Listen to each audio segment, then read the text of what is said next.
look at this beautiful picture of PSVR2 if you're watching the live one. It's a nice picture. It is very nice. And we're about to go live with episode 264. Devin, hit that. Let's get it.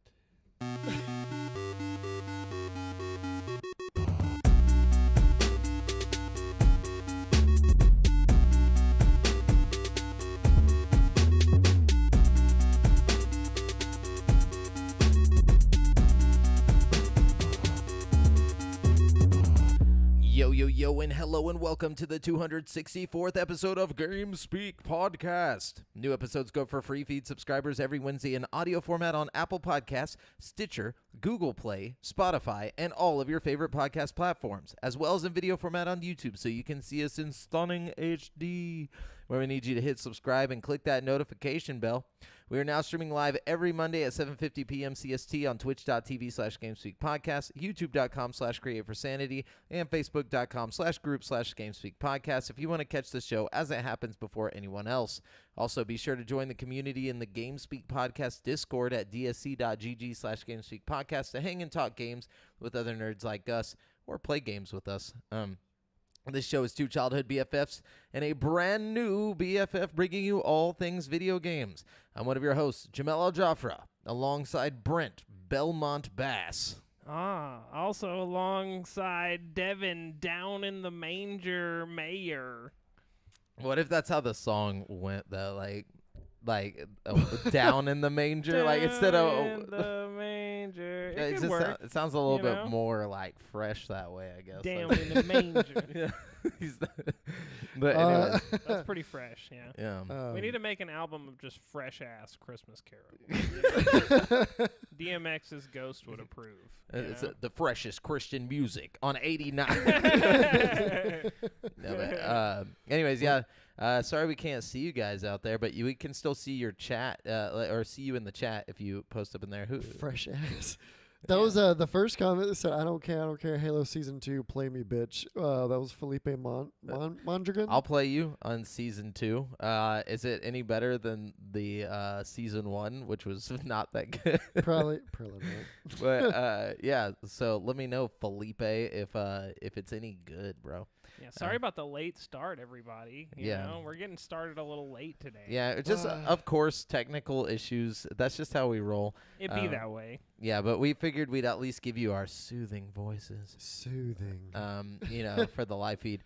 But yeah, what's been happening is we need a USB 3.0 for this laptop, so we're gonna figure it out for the capture card to work. But we've been making it work. There was a software update, and now it doesn't want to work. So just basic computer bullshit. Welcome to science. But yeah, so anybody? Okay, first off, we gotta get the big news out of the way here. What's that? Hunter's coming back, bitch! Oh. Hey, y'all can't see it, but I wore my Hunter shirt in celebration today. I know. You know what I mean? First off, I just want to say we're the number one Hunter podcast of all time. We've been talking about it for years. That can't be true. It can't be true, but there's definitely a Hunter podcast. Major doubt.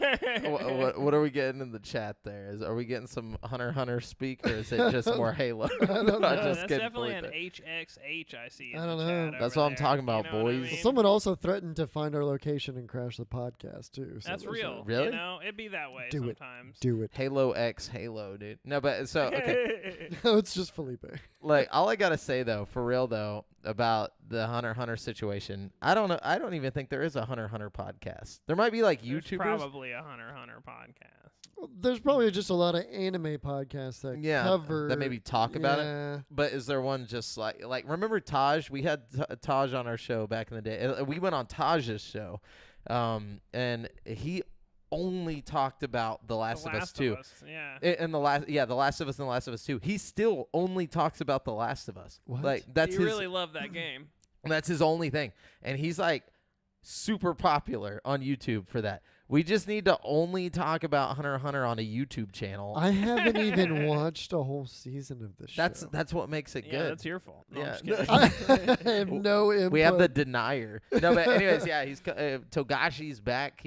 He's up on Twitter. He's now the most followed mangaka of all time Is on that Twitter. is that man, what you what a- call somebody who writes manga? Yeah, he's like a Mangaka? yeah. It's like That sounds dirty, dude. Sounds like caca. a mangaka, dude. Heyo. But yeah, so he is the number one. He passed up like everybody else, and within like 24 hours, he's got like 2.4 million followers now. And every day he posts a picture of like a different page that he's working on, and it just all looks like a bunch of zigzags and lines. Like it's like little teasers, and it's like people started making like memes basically where they take the same picture and they just draw like another number over it, and then they just have a bunch of zigzags and like this is gonna be what tomorrow is, because like none of it looks like anything except for a tree. We did see a tree, but anyways, yeah, that's exciting. A tree. So there's trees confirmed. There are trees. Confirmed They're- trees. Confirmed.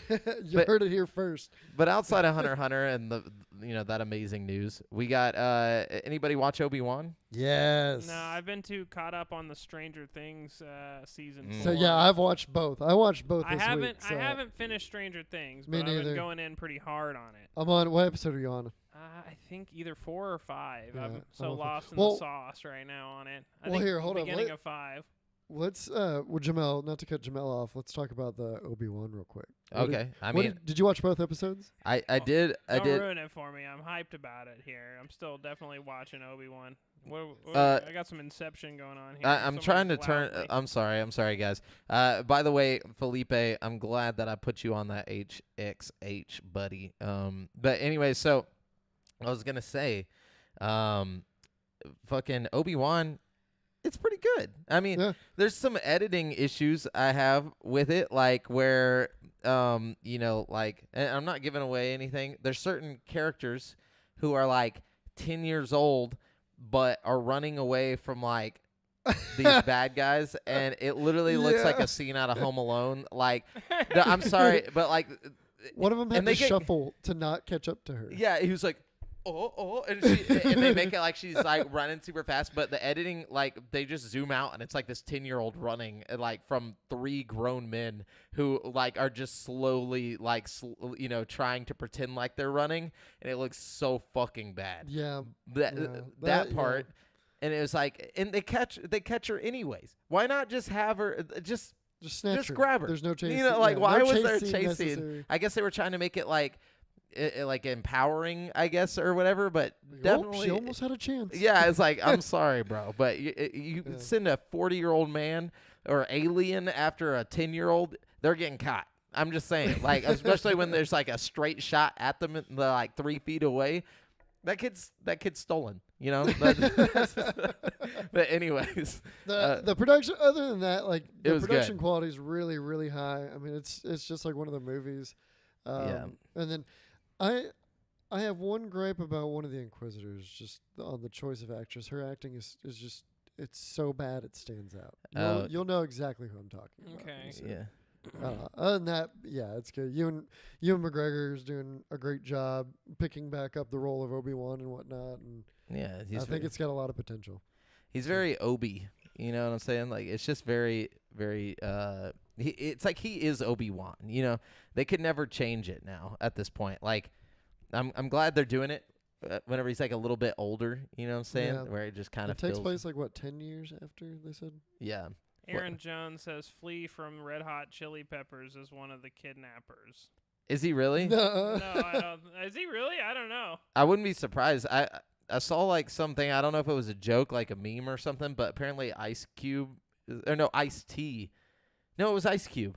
Ice Cube's gonna be in this show. So I mean, they the wouldn't be Disney shows have been surprised. slipping in a lot of just famous people, just randomly, Yeah. and then throwing them in makeup and stuff, or like having them be Bill Burr, Yeah, Bill Burr was dope. He was hilarious on The Mandalorian. which was just Bill Burr. Yeah, he literally in Star Wars. Boston accent and all. Too. Yeah, it made no sense. Anyways, Now, but yeah, tell me about Stranger Things. oh guys. my God. So I'm not very far. I'm only on like the 5th episode, and I'm like a quarter of the way into the 5th episode or something right now. That's a lot of money. But it's really good so far. So far, it's the most interesting season, I feel like. But I think they're setting it up to go out with a bang here. You know what I mean? It's been intense as fuck. Yeah, like, it's from the get. Got a lot of hardcore horror movie vibes. Got like Ring vibes, kind of. You know what I mean? Yeah. It's got like. Oh, really? So you think this is the most intense season? For sure. Yeah. Yeah. Really? Yeah. No doubt. No, it's. I mean, they're going in from episode 1 all the way through. Like I'm about caught up. We're about at the same part. Like it's just one intense thing after another, and then there's also like there's a lot of different things going on, but it doesn't make it too hard to follow. But it's just a lot, and it's all done really well, and it's phenomenal. Yeah, don't worry, guys. No spoilers. Yeah, no spoilers. Cody Goldsby says Stranger Things is so damn good. That's all caps. God. Yeah, I can't. Really but good. no cap. You know what I'm saying? Honestly, like this is.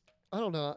I can't really remember the older seasons, but this could be like the best fucking season. Yeah. Like Aaron Jones says Nightmare on Elm Street vibes. Totally agree. Yeah, I definitely see. I'm feeling like a mix between like Nightmare on Elm Street, The Ring, and like It Follows, like all combined into like one like package kind of there. Does it feel more like scary this time around? Like it's definitely more of a little horror bit. movie. Yeah, it's got definitely more horror aspect, vibes, you know.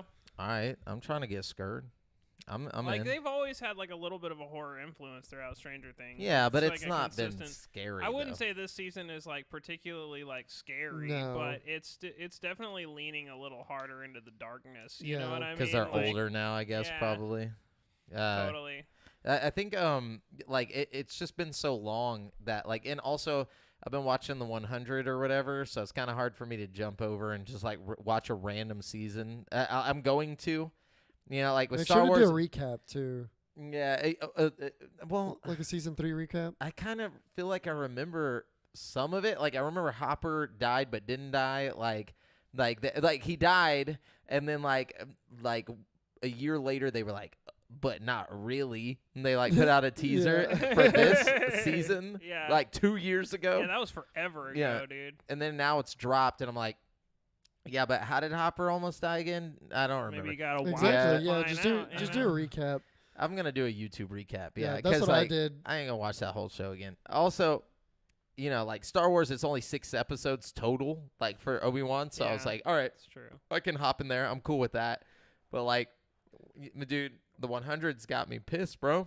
Like, it's good, but it's like, it's such a CW show. Like, there's so many things in that show where I'm just like, come on. Like, it feels like Fallout 3, like when you have to make decisions where like no matter which decision you make, you know it's gonna suck, or like you know you're about to fuck up one faction over the other. It's like that, but like you have to watch these people make the decision, and you're like, you're an idiot, like knowing that you probably would have made the same decision, you know. But it's like it's hard to deal with. It's a hard show to deal with. You know, kind of taking a left turn here. I finished the Halo show. They did the season finale. The whole first season is out now. Oh yeah. I really enjoyed it. Did he have the sex? Oh. He had the sex.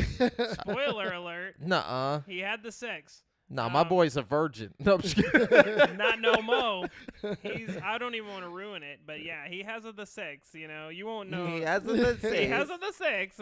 Spoiler alert. Sorry. But he has the 6. But the only thing I really gathered from the Halo show, and this is gonna sound nuts, is that we need a Mass Effect TV show, like badly. The armor and stuff they used for the Halo show, like it was like Halo-y, but like they have this like under armor they're wearing throughout the show. That's like, you know, this like armor that their armor goes on top of. Yeah, basically. that the plates connect to and everything. Yeah. And it's like that armor looks just like the fucking Mass Effect armor. And like it looks so much like the Mass Effect armor that there were times that I just forgot I was watching Halo, and I was like, this is fucking Mass Effect. You know what I mean? I'm like, we need Mass Effect, the TV show. You could just take the same armor and just swap it over to fucking Mass Effect. I mean, yeah, it would be hard because of the effects that you would have to put into like making all the different alien races and stuff. Yeah. Unless you did like practical effects like they did in Mandalorian, like with the Baby Yoda. You know what I mean? Like, yeah. You'd have to get really creative with it, but like if you kind of shot it like a fucking Jim Henson thing or something, you know what I mean? Where it's like a bunch of like, I don't know, puppets. Yeah, but I don't know, with a little bit of CG mixed in. I don't know, man. It could be good. Yeah, I want like Kermit the Frog, like Mass Effect TV show. Fucking A, dude. Yeah. What if you did that? Like just Dark Crystal, but Like, Mass Effect. Yeah, like, we made Dude. Mass Effect for $20.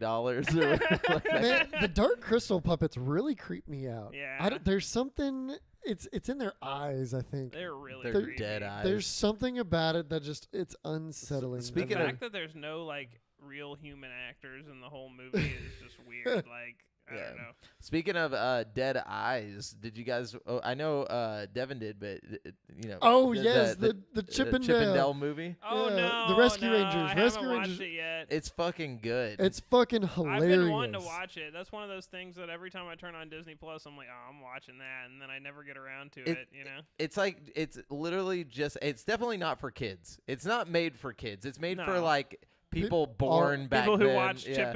Chippendale Rescue Yeah, Rangers. Yeah. bro. It's basically about like them being washed up like old TV show, you know, like actors or whatever. And like the reason why Dell is fucking like 3D and or wait, is it Chip or Dell? One of I them. don't. Whichever one of is them's 3D, Yeah. is because he went and got like you know, it was like plastic surgery. Oh. to, But like, for a cartoon. yeah, like he's like trying to stay relevant. So like, you know, but he's just like at Comic Cons basically, and like That's hilarious. that's where they see like ugly Sonic and shit. Like, Yeah, it's like a Roger Rabbit. It's like a Oh, modern yeah, day Roger definitely. Rabbit. I'm definitely watching it like ASAP. Like that's definitely on the agenda. like, and not even to. It's not really spoiling anything, but there's so many like references to like.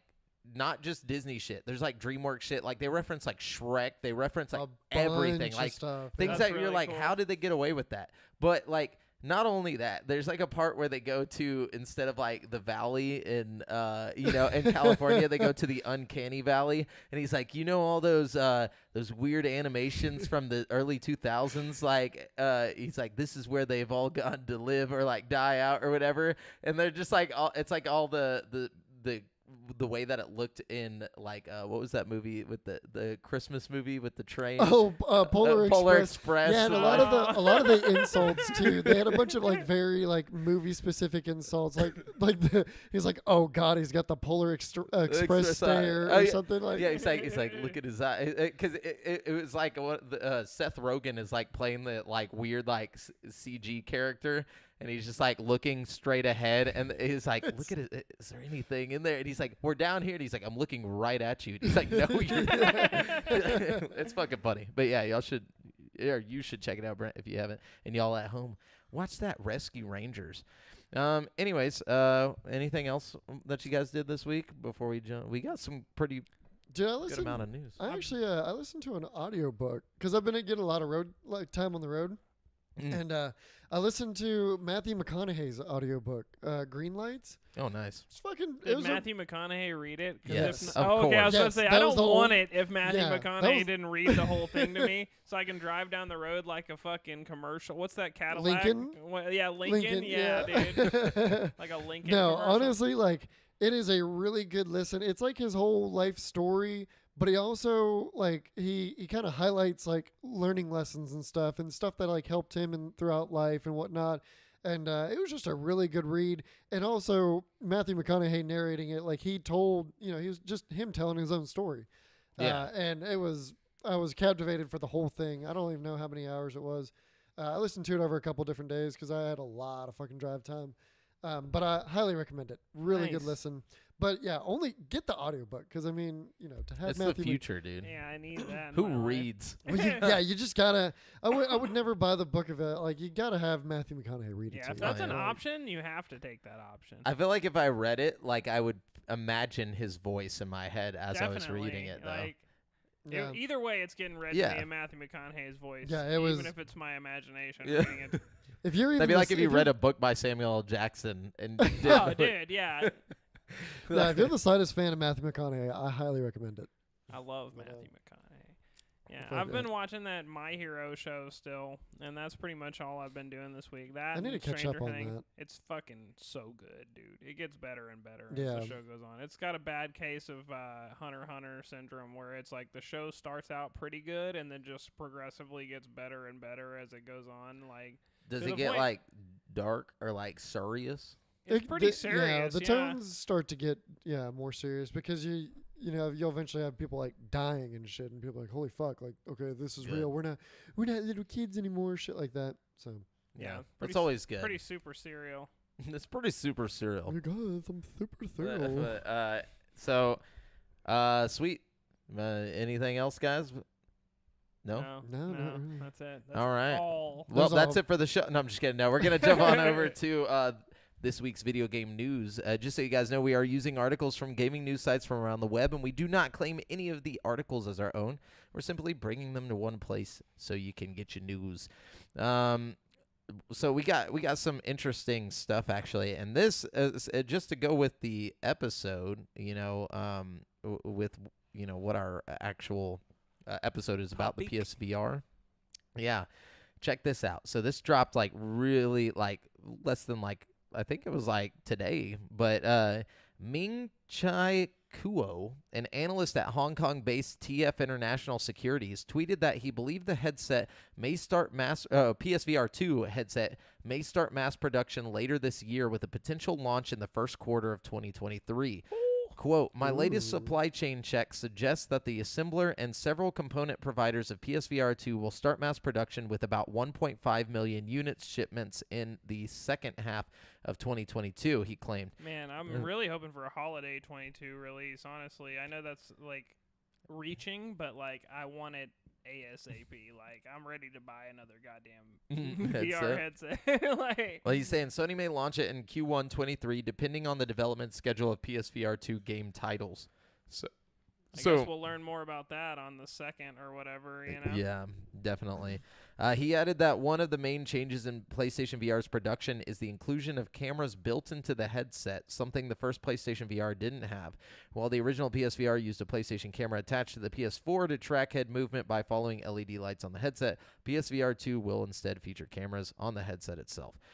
So I guess that right there is something he was saying. PSVR 2, blah, blah, blah, blah, blah. But basically he's just saying I think that it's coming first quarter 2023 and not during, which would be weird. It would be a dumb idea, honestly, to drop it then rather than during the holidays. Yeah. Even if you don't have any games, like, software to put with it, like, even if you only have 1 or 2 games to put with it, like, on launch, it would be better to drop it in Christmas. You know what I mean? Like, Yeah, and if they don't drop it in the holidays, like, this is gonna sound crazy. This is gonna sound insane, but it might be better to wait till holidays 2023, or you ain't gonna sell that shit. Like, you're gonna No, sell you're it to gonna to a very sell it. specific group of people. Well, I mean, at this point, you're they're trying gonna to have mass- to wait. If they're not, at this point, they're gonna have to wait till past these holidays. Yeah, that's what I'm and saying. then you still got to take into account all the chip shortages that are still going on. Yep. that's We not gonna could see. affect the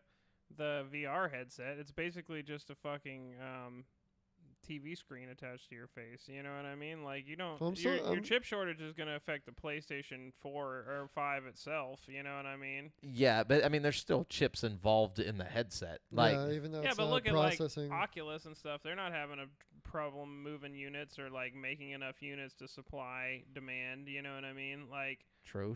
I don't know. I think there's less moving parts with the headset itself. You know what I mean? Yeah, outside of the chip shortage and all that stuff, I just think like if they're trying to make this a bigger thing, you know what I'm saying, like make this into something more mainstream, they have to drop it on a holiday, because January nobody has money anymore. Everybody spent their fucking money on Christmas and people all get the their holidays. Tax return in January, man. You That's know what true, I mean? but people aren't spending that on fucking Yeah, they headsets. are.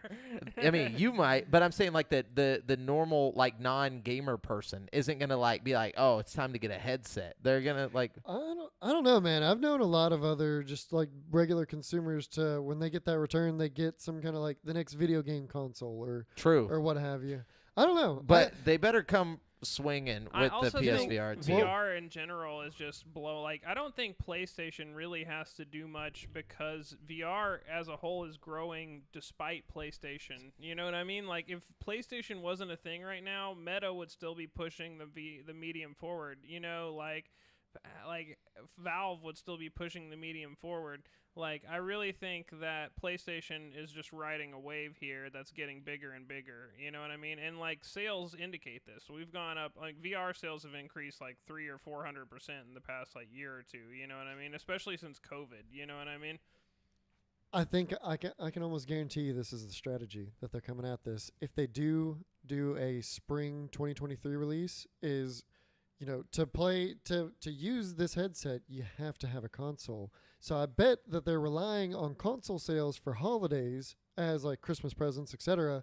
And then, once they already have the console, whenever, some time passes or what have you, parents get their tax returns, whatever, when the headset comes out, then the kids who just got a PS5 are going to be, ready to play it. Or just regular consumers who got a PS5. So they're not forcing you to buy two $500 things in spreading the same. out. I think that's honestly, like, thinking of it that way, that is the better way to do it, because Especially you want people to since get the consoles console. are just now becoming available. Yeah. You know what I mean? Like, And they're probably banking on a high console sale because maybe production numbers are up or something. They'll and be you're able to put limited more to out only there. selling these headsets to people who already have a console in the first Yep. place. So That's it's like, true.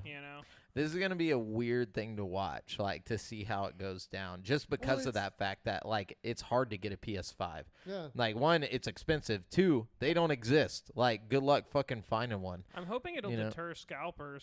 Like, you know what I mean? I'm hoping we're not getting the PSVR You cannot deter scalpers. the scalpers. Well, If there's still, I mean, it's like, are you going to snap up all the PSVRs when not everybody really has a PlayStation in the first place? You know what I No. mean? Like, Well, yeah, because it creates artificial demand. Like, so people will buy it even if they don't have the PS5 yet. You know, that's the thing, is like people knowing that they're going to get the PS5 who want a but you're PSVR creating 2. artificial demand on top of artificial demand. You know what I mean? Like, can you double up? Like, as a scalper, is it a safe investment to, like, buy all the units you can get your hands on of PSVR 2s? You know what I mean? Like, I'm sure, because if they're only shipping 1.5 million right off the bat, like, that's it, according to this guy, then that's going to go quick. Like, that's going to fucking disappear quickly, even without scalpers. Like, that's going to fucking disappear quick.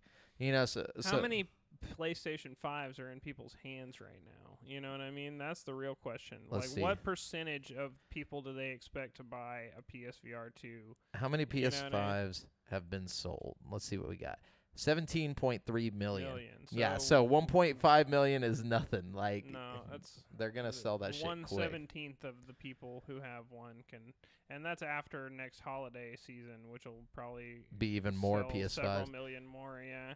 Though 17.5 million PS5s might not belong to everyone. They might be out in the fucking The ecosystem just. it's just like And that's fucking kind of scalpers. what I'm saying. Like, you know, they might be over accommodating for the people that they think have PlayStation VR, or PlayStation 5s. You know what I mean? Like, there might be like several million PS5s that are still in the ethos. You know what I mean? Or just stacked in a scalper's inventory. exactly. Yeah. But even if that was the case, of 17 million, say 5 million are with scalpers. You still have like an insane amount of PS5s out there. Yeah, but they're probably making this amount of Well, then there'll be PSVRs on plenty of purpose. stock. You know Yeah. what I mean? Like, there's probably a reason that they chose to make 1.5 million, like, proportionally to the number that they have of PS5s out. You know, just Yeah, it's due just to, based like, on the PSVR. PS4. Yeah. I I'm sure mean, there's yeah. analyzers out there that understand the shit way better than we do. No, Yeah. impossible. And that have already gone through all these calculations. Devin, I don't know if you know this, but Game Speak Podcast is the end-all, be-all.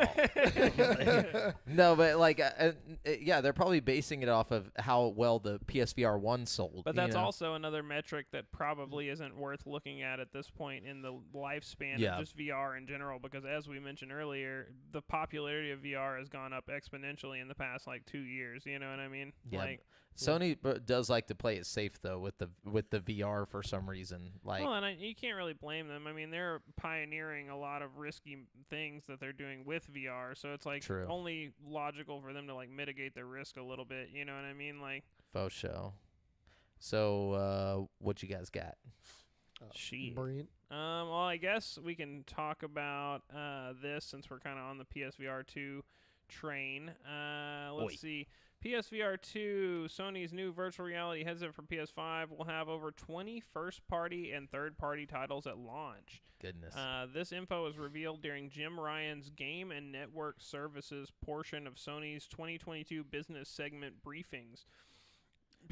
They said major launch titles, too. Not just, like, launch titles. They were, like, major launch titles. Yeah. Like, what does that mean? Probably means, like, games that they deem, like, at least relatively, noteworthy, like, significant in size and scope. Yeah, you know what I mean? release. Not just, like, little, like, Job Simulator type titles. Although I'm sure Job Simulator would count as one of the games that's big enough to be scope worthy. I don't know. It's interesting.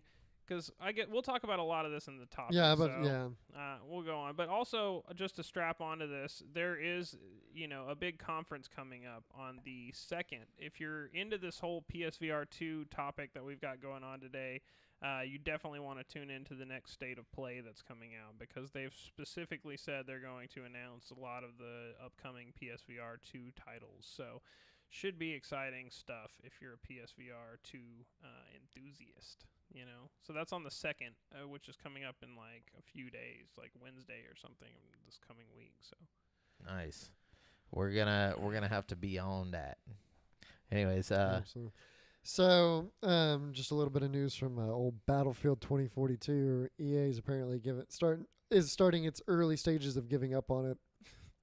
They're winding down. The early stages? Yeah. It was like day 2. Well, they were still throwing out all this, like... They gave up on it, like, before they even released it. Even launched. In beta, just like... But yeah, they're already winding down support for its new Hazard Zone mode, so they're cutting back support on it. Oh, jeez. But there's supposed to be, like, still a Season 1, like, Battle Pass bullshit. Isn't there only, like, 1,000 people playing? If that, not even. Like, who are they putting this out for? Like, at that point, it's like... I mean, I know they're not doing it for the love of the game. It's fucking EA. Probably just shit that they already had half-ass finished, and they're like, oh, might as well release it anyway. Yeah, they're like, just put that shit out. And then and we'll shut the game down next week. But like, but with that, I just want to get that one out of the way. That's crazy to me, honestly. You think Battlefield just on like name value alone would have enough players to like sustain an ecosystem? You know what I mean? Yeah, like, right. It's crazy. Like 1,000 concurrent players, so, like of all the people in the world. The other Battlefields are doing good, like numbers-wise, across Steam and everything. Nuts, man. Like you'd think just because it's the most modern Battlefield, even if it's like trash, like people would still be playing it. Well, you know no, it's I mean? so like. It was missing so much. Like there was so much content that would make it a complete game missing from the game. Yeah. So like I guess engine-wise, it doesn't play terribly. Yeah, I was gonna say I played like a little bit of it, but it looks good. But like on a surface level, it feels fine to me. Yeah, well, you know what I mean? And that's it looks and plays okay, but there was just so much missing. Like fucking voice chat just got added the other day. Just now. The other day, we're coming up on over half a year released, and it just got added. What were how are you? I guess just Discord. That was it. Like that was the way people would communicate. Or like whatever console you're on, doing a console party. There was no game chat at all. Wow, that's on trash. a fucking Battlefield game. You need that. Yeah, like that's a thing you need. Dude, how are you gonna get like slurs thrown at you like otherwise? Like, how are you gonna get cussed out? Well, no, it was only ever squad chat. Like you could only ever hear your squad. And it was imperative. Like that was one of the great things about Battlefield is like, everybody's playing together, or you and your squad are working together to get objectives done and shit. And very like necessary. Battlefield was great. Battlefield 4 and 3 are fucking. Was there a ping system at least? Yeah. Okay. That works. That replaces everything. But then it fixes it all. While we're talking about shooters real quick, Call of Duty Modern Warfare 2 release date announced. Like. Yeah, wait, the remake of... Is this a remake? 2020 Modern Warfare 2. Didn't they already do that? No, they did that of Modern Warfare 1. No, they did both of them. Remasters. So they did remasters of 1 and 2, but then 2020's Call of Duty was... It? Huh? They're remaking the game? No, they're continuing the reboot of Modern Warfare. Oh, God. Okay. Yeah. This is so confusing. I thought the game is not old enough to have fucking... No, they did a Modern Warfare reboot. That's what I said. And then this is the reboot of Modern Warfare 2. right? But it's just But they also did a but it's just- remaster of both It's games. a sequel very to the recently. reboot. It's a sequel to the reboot, not necessarily a reboot of old Modern Warfare 2. This is a sequel to the reboot that happened in 2020. Wait, so was that reboot different from the original? Yes. Like by a lot, or like was it the same? was a game? So different- you're no, it was a different confused story. because I'm the same reason I was confused. They rebooted this series, the Oh, Modern okay. Warfare series, recently, but they also like a year or two preceding that. They did a They Modern Warfare remastered 1 and 2 remasters. both of the games, yeah. See, I thought the reboot was just like a redo of the same game. Like it was like the same game. They just made it more beautiful and then like added new shit to it. So like, no, that there was was, yeah, it's like a there was an totally entirely different different game, yeah. story. Yeah, the entirely different story, but you still had some of the same characters like Soap That's and the one they Price and- launched Warzone with, right? Yes. Okay. Yeah. Yeah. Yeah, It's so- all coming back to me now. Warzone 2 is supposed to drop with this one. Yes, and the map Ah. has already been leaked, and Cool. it looks like it's going to be a big ass map, with a lot of significantly different like areas and It's a new terrains. engine too, right?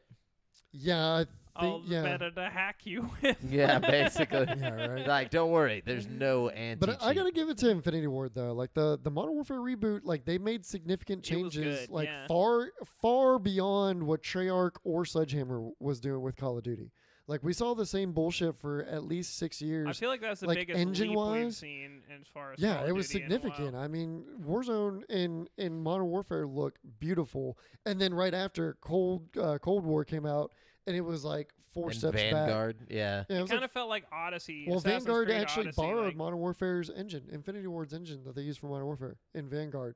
So that's why Vanguard looks semi-similar. Oh yeah, that's why they have the same guns, Yeah. like, or guns you can play with in Warzone. Well, no, because there's Cold War guns in Warzone too. Oh, But yeah, I don't know. they're all playing into each other. So Warzone is a continuing thing that's handled by Raven Studios, Yeah. or Raven Software, while Sledgehammer, Treyarch, and Infinity Ward take their turns making Call of Duties.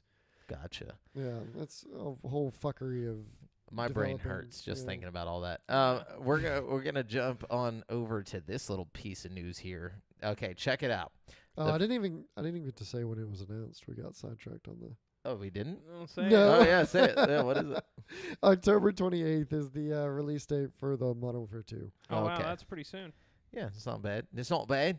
The first trailer for Star Wars Jedi Survivor premiered as part of Star Wars The Celebration. The sequel to Yeah. Respawn's critically acclaimed Star Wars game is set to release in 2023. So it's like a year away. Survivor. Fucking hype for this. Yeah. Apparently, it's set 5 years after the original game. Yeah. I don't know, man. I really like the first one. I'm down for more Dark Souls, Star Wars. So What if, bring it on. You know. dude? What if? So y'all saw the trailer, right? The guy Yeah. floating in the tank. It was a dude, right? Floating in the tank, or I was think it a so. chick? It was a dude. That was Okay. the dude. So, what if it's gonna be like a co-op thing? I don't think so. That'd be cool. I'm just saying, That'd if be there's gonna be two, crazy. there, that person's gonna get introduced as a main character. It's not the most outlandish thing Is it? for like a Dark I would Souls think. I knockoff mean, to they have co-op, all the you know? emphasis on it, like it's got to be someone important. No. What if it's It's someone Star important, Killer? but I don't think it's the main character. I think Cal Kestis is going to be the main character, and then whoever that is like a villain or like something. Yeah, they gave it. I'm getting villain vibes from that. For Definitely sure. villain vibes. But okay, in a brief cinematic trailer, we see Cal Kestis after the events of Jedi Fallen Order, where he is still on the run from the Empire. While the trailer is short on plot, it's got plenty of Star Wars with new Inquisitors and new mysteries. Curiously, Cal, who spent the previous game gaining a family of allies, is all alone. And his lightsaber, which he spent so much time rebuilding, appears to fall into the hands of the Empire. Essentially, Cal is in a bad place. It says Respawn's next Star Wars action RPG will be released on next-gen platforms and PC. And they didn't mention anything about the older gens. yeah, no, it good. was confirmed not releasing for the older gen. Nice. I'm glad we're at that point. You know, it's about that time. You know. But yeah, the dude in the floaty tank kind of looked like Kite. Whenever he was like, I was like, all right, they're getting real like anime looking with this guy. Like, yeah, Right. it looked like He had, some like, so Kojima came up long with. Fucking silver hair. Sephiroth, just like. Yeah, Yep. it looked like I seriously was like, this is a Kojima Productions type shit. Like he's gonna like float out and like do some. Bro, crazy what if He's gonna have, Kojima like- did a Star Wars thing? That would be sick. Everybody have extra long, crazy I would be lightsabers. so down for that, to be honest with you, bro. Like, Who was the guy that you fight in the first Fallen Order who kind of looks like that guy? Remember, he's like the second to last boss. The dude you fight on the Darth Maul planet? I think so, yeah. Did he kind of look like him? Maybe it's him. Maybe. I don't think so. Because I couldn't remember, like, I was like, why are they showing this guy like we're supposed to know who he is? Like, they made it seem like, I don't know, they were just, like, putting this emphasis on the dude in the tank. I'm like, who is he? Like, Snoke, bro. It's Snoke, dude. They brought him back. Anyways, go ahead. All right, let's see. Sony is making moves to expand some of its biggest video game franchises with TV show adaptations. During a Q&A, basically they've announced that they're going to do a God of War TV show for Amazon, which they talked about a while back, but now they're like confirming it's really happening. I think the Uncharted movie did so well that they're like moving forward with a lot of their projects, you know what I mean? So they announced God of War for Amazon. They announced Horizon series being made for Netflix, and they announced a Gran Turismo movie. What? So Make it stop. What? Make it stop. Why? Why the fuck? What? What's wrong with a Gran Turismo I can't even movie? think of a premise. Remember whenever people are racing? Remember- That's the premise. No. remember when they made a Need for Speed movie But was there ever with an in-depth fucking story with the Gran dude Turismo? from Breaking Bad? yeah, and Aaron it was Paul. terrible. Look, okay, obviously that was a bad idea. But Fast and the Furious has proved that you could have a movie centered around racing that's like, successful for the masses. Sure, but you know? what is Gran Turismo going to bring It's to just the circuit, table? It's just circuit racing. They're going to have a simulation movie, like a Maybe it's like driving the sim? guys, the trials and tribulations of a racer's life. You know There's what I been mean? plenty of movies like that. Yeah, didn't we have one with Adam Driver and some shit like not too long ago? No, that was, I don't know. You're Anyway, thinking Ford The versus guy's Ferrari. got the perfect name it's- for a fucking racing movie. I'll tell you Christian that. right Bale and what is the Adam Driver. Jesus Christ. Ew. and he's the driver. I think we just lost a listener. There went our only one. No, but yeah. What you got, Devin? So Hogwarts Legacy introduces its PS5 only features. So an article on IGN by Ryan Dinsdale. Ooh, tell me about them That sweet, Dimmadome. sweet haptic triggers. Yeah, so I'm kind of curious as to see what they implemented. So Hogwarts Legacy PlayStation 5 version includes a ton of exclusive features as developer Avalanche Software looks to make full use of the DualSense controller. Announced in a PlayStation blog post to go alongside a new trailer, Avalanche explained that the DualSense's adaptive triggers allow for more flexibility in combat, as the player has, quote, so many spells at their disposal, implying that pushing in the trigger at different rates could cast different attacks. Oh, Just that's want to cool. go on record here and say that third-party studios are going way out of their way to develop features for the haptic PlayStation controller that just came out. You know what I mean? This is like the first third-party studio to do it. No, though. it's definitely not. There's lots, and like almost everybody that puts a PlayStation 5 game out is putting out some kind of haptic features. And something I as just wanna cool say, as this, though. the PS5, yes, totally. The PS5's been out for a long time now, and people are still doing it. So All right, you're so- very adamant about them not Keeping up keeping with it. up with Yeah. this All when right, I it was. came out. All right, I'll take the L So- on that. So haptic feedback will also make each spell feel individualistic, and Avalanche has isolated all of these effects to the right side of the controller to represent the in-game character holding a wand. Oh, that's fun. That's cool. That's kind of cool. Sorry, lefties. Yeah, right. Like, Defi- surely they'll figure that feature out if you want to switch your one hand, Probably. you know I what mean? imagine if you like in the customization, like not every wizard's left That's right. gonna be They're not another gonna thing, animate. yeah. They're not gonna animate both hands like with the wand. That's a Wow. good point. But That would be they- kind of fucked for left. They were touting inclusion in this title, so I don't know, man. Become ambidextrous. Right? Dual wielding wands. Can you like dual cast? Yeah, That would just be stupid in the best way possible. So- Like, that was the problem with what was it, Skyward Sword? That like you couldn't have your sword in your left hand like in the original one. It was oh, just, yeah. it was just like it's just the thing that game developers just overlook. They're like, Everybody's right-handed. yeah. So, deflecting spells can also be felt as the player's shield charm sizzles with magic as it reflects and absorbs Sizzles. absorbs blows. Various other activities throughout the world, such as crushing ingredients in potions class, pulling mandrake seedlings from pots, and flying on a broom, will also have matching haptic feedback. Neat. Cool. So the DualSense will also flash with each spell being cast or damage being taken. But in more relaxed moments, the controller will glow in your Hogwarts house colors. And give you a slight massage in more relaxed settings. Hey, man, that's cool. I mean, it's, the little things. Well, all right. So on the Star Wars stuff, because there's a lot of Star Wars information. Yeah, I have a whole article going over like everything announced. And we'll just do it separate because, like, we've already done, like, 2 of them. Yeah. But there's only, like, 1 or 2 things left, which was the Knights of the Republic 2 is coming to Switch. Cool. Yeah, on June 8th, 2022. There's not enough ways to play Knights of the Old Republic 2.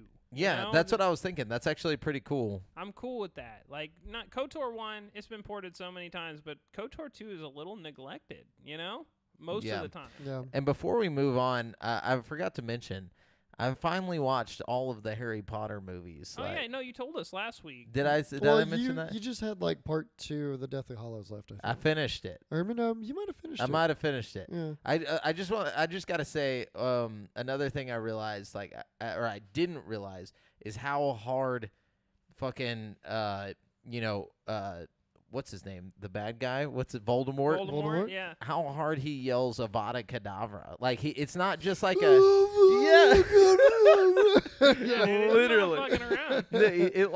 He brought it, dude. He was trying. Yeah, He's no. gotta make sure that shit goes off because he like fucking accidentally blasted his own face off that one time when he was trying to kill Harry. You know what I mean? He's like, it was pretty dope. It was cool to watch. Yeah. Come to Good times. great Yeah. movies. I mean, not man. great for Harry, but good Oh, times. But anyways, yeah, go ahead. okay. Well, as you guys know, I love slot machines and I love Persona 5. And Uh-oh. now my 2 favorite things, maybe not my 2 favorite things, but Of all time. 2 things I genuinely really enjoy. You are- might need help if Brett, I'm about your to say- 2 favorite things of all time are slot machines. Actually, like the Persona thing, cool. But like, if slot machines is on your top like 3, even on your top 10 like greatest things of all time, you're probably An in a addict. bad situation. Brent, we need to talk Yo, to you about your slot gambling machines addiction. are a lot of fucking fun. They Like, are, but excuse me that'd if be I like- like gambling a little bit. You know what I mean? no, a little Excuse bit. me if slot machines are my favorite thing in the casino. You know what In I the mean? casino is one thing, but of all time, that's what I was just saying. Like of everything in the world, it's like casino or just slot machines. Like I just like it's like my top 3 things. Like I love going to school. I like learning some shit. I You like. got more of a problem. No, if not your me, favorite not thing me. is going to school over fucking slot machines. Like, I'm sorry. Listen to us, youngins. Yeah, just fuck school. Hit the slot machine. No, but like, yeah, no, but I just thought that was funny the way you worded it. Anyways, Just finish your. Well, all I'm saying is they have Persona 5 slot machines now, hell yeah. so you can live out your Persona 5 fantasies and get rich at the same time. Yeah. Or be me and just lose all your money like immediately. You gotta see. That's the thing is Brent's got like Brent luck. It's Yep. true. Yeah, it's like I got the worst Except luck. I lost I had this lucky coin, which was just every time I used it for anything, just incredibly lucky shit would happen. But I've lost my lucky coin. I don't know what happened to it, and I've just been moderately stole lucky ever since Well, I lost it. now that you've lost it, it's become an unlucky coin. Like somebody's gonna pick it up and it's like a curse on them. I hope so. Yeah. I hope whoever stole it gets fucking cursed big time. Yeah, dude, that's how it works. Anyways, Devin. So the Marvel MMO has been canceled. Oh no, there was a Yeah. Marvel MMO. Yeah, being made by the same people who The did Sony people, right? the DC. Oh, that's what it MMO. was. Probably good riddance at Yeah. that point. Then that DC MMO wasn't that great. Yeah, it was pretty dry. And so yeah, it was canceled just 6 months after it was revealed. Good. Damn. So at least we didn't have to like wait. Yeah, I'm Yeah. okay with that. You know. They were just kind of quietly like saw themselves out. Yeah. They're just like, fuck it. Yeah. I'm Anyways. with that. Let me see what we got here. We did Knights of the Republic 2. Yeah, this I found really interesting. Actually, I'm going to do this one first because this we talked about a lot and we were like, how's that even possible? But Striking Distance Studios CEO Glenn Schofield revealed that the upcoming game, The Callisto Protocol, the one that that was supposed to be in the PUBG universe, is no longer taking place in the PUBG universe. Okay. Um, I'm cool with that. I mean, Yeah. what universe why did did it PUBG have? the pan universe, like the frying pan universe. Yeah. I don't know. It says, for your information, Callisto the game is its own story and world, he explained on Twitter. It no longer For your takes information. for your fucking information. No, it no longer takes place in the PUBG universe. It was originally part of the PUBG timeline, but grew into its own world. PUBG is awesome, and we will still have little surprises for fans, but We didn't want to be partnered up with that bullshit. well, you know? he's the creator of PUBG, I thought. Oh, probably. Yeah, but TCP is its own world story and universe. Because remember, they were like, we're going to expand this shit into like, we're going to make a single player campaign based in the PUBG universe. And we were like, how the fuck are you going to do that? Yeah. And we saw the trailer, and it was like basically Dead Space, Space. Yeah. You're like, okay, so where's the PUBG? yeah. But anyways, at least they It admitted. happened a long time ago. Yeah. It's definitely good to know that it's Yeah. over. Anyways, so. Probably a good thing, you know. Mm-hmm. They said there's still going to be some Easter eggs in there, though. So all you PUBG fans, You get be able to get a ready. pan Look, as a look for weapon. frying pans. Okay. It looks like Returnal could make its debut on PC via Steam soon. This would make the game the first PlayStation 5 exclusive title to join Sony's PC catalog.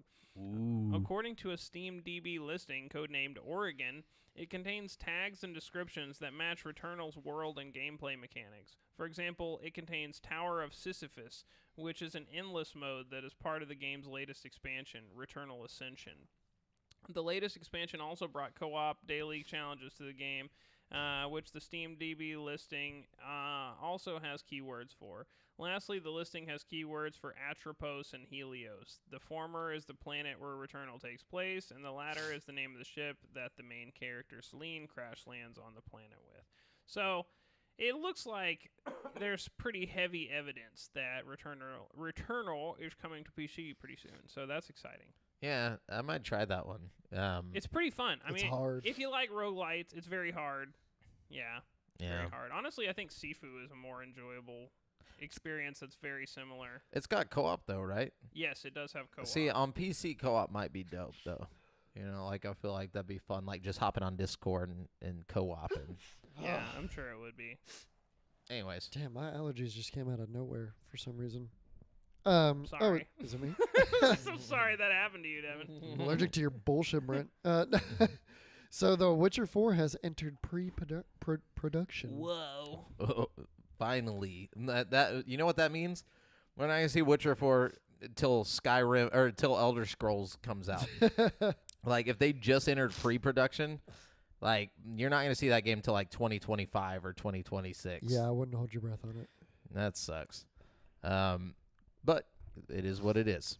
And I am out of news. So this isn't video game news, but I found this really interesting. Winnie the Pooh, Blood and Honey is an upcoming horror movie based on the out-of-copyright book characters. And it will see Winnie and Piglet on a murderous rampage after, well, eating Eeyore.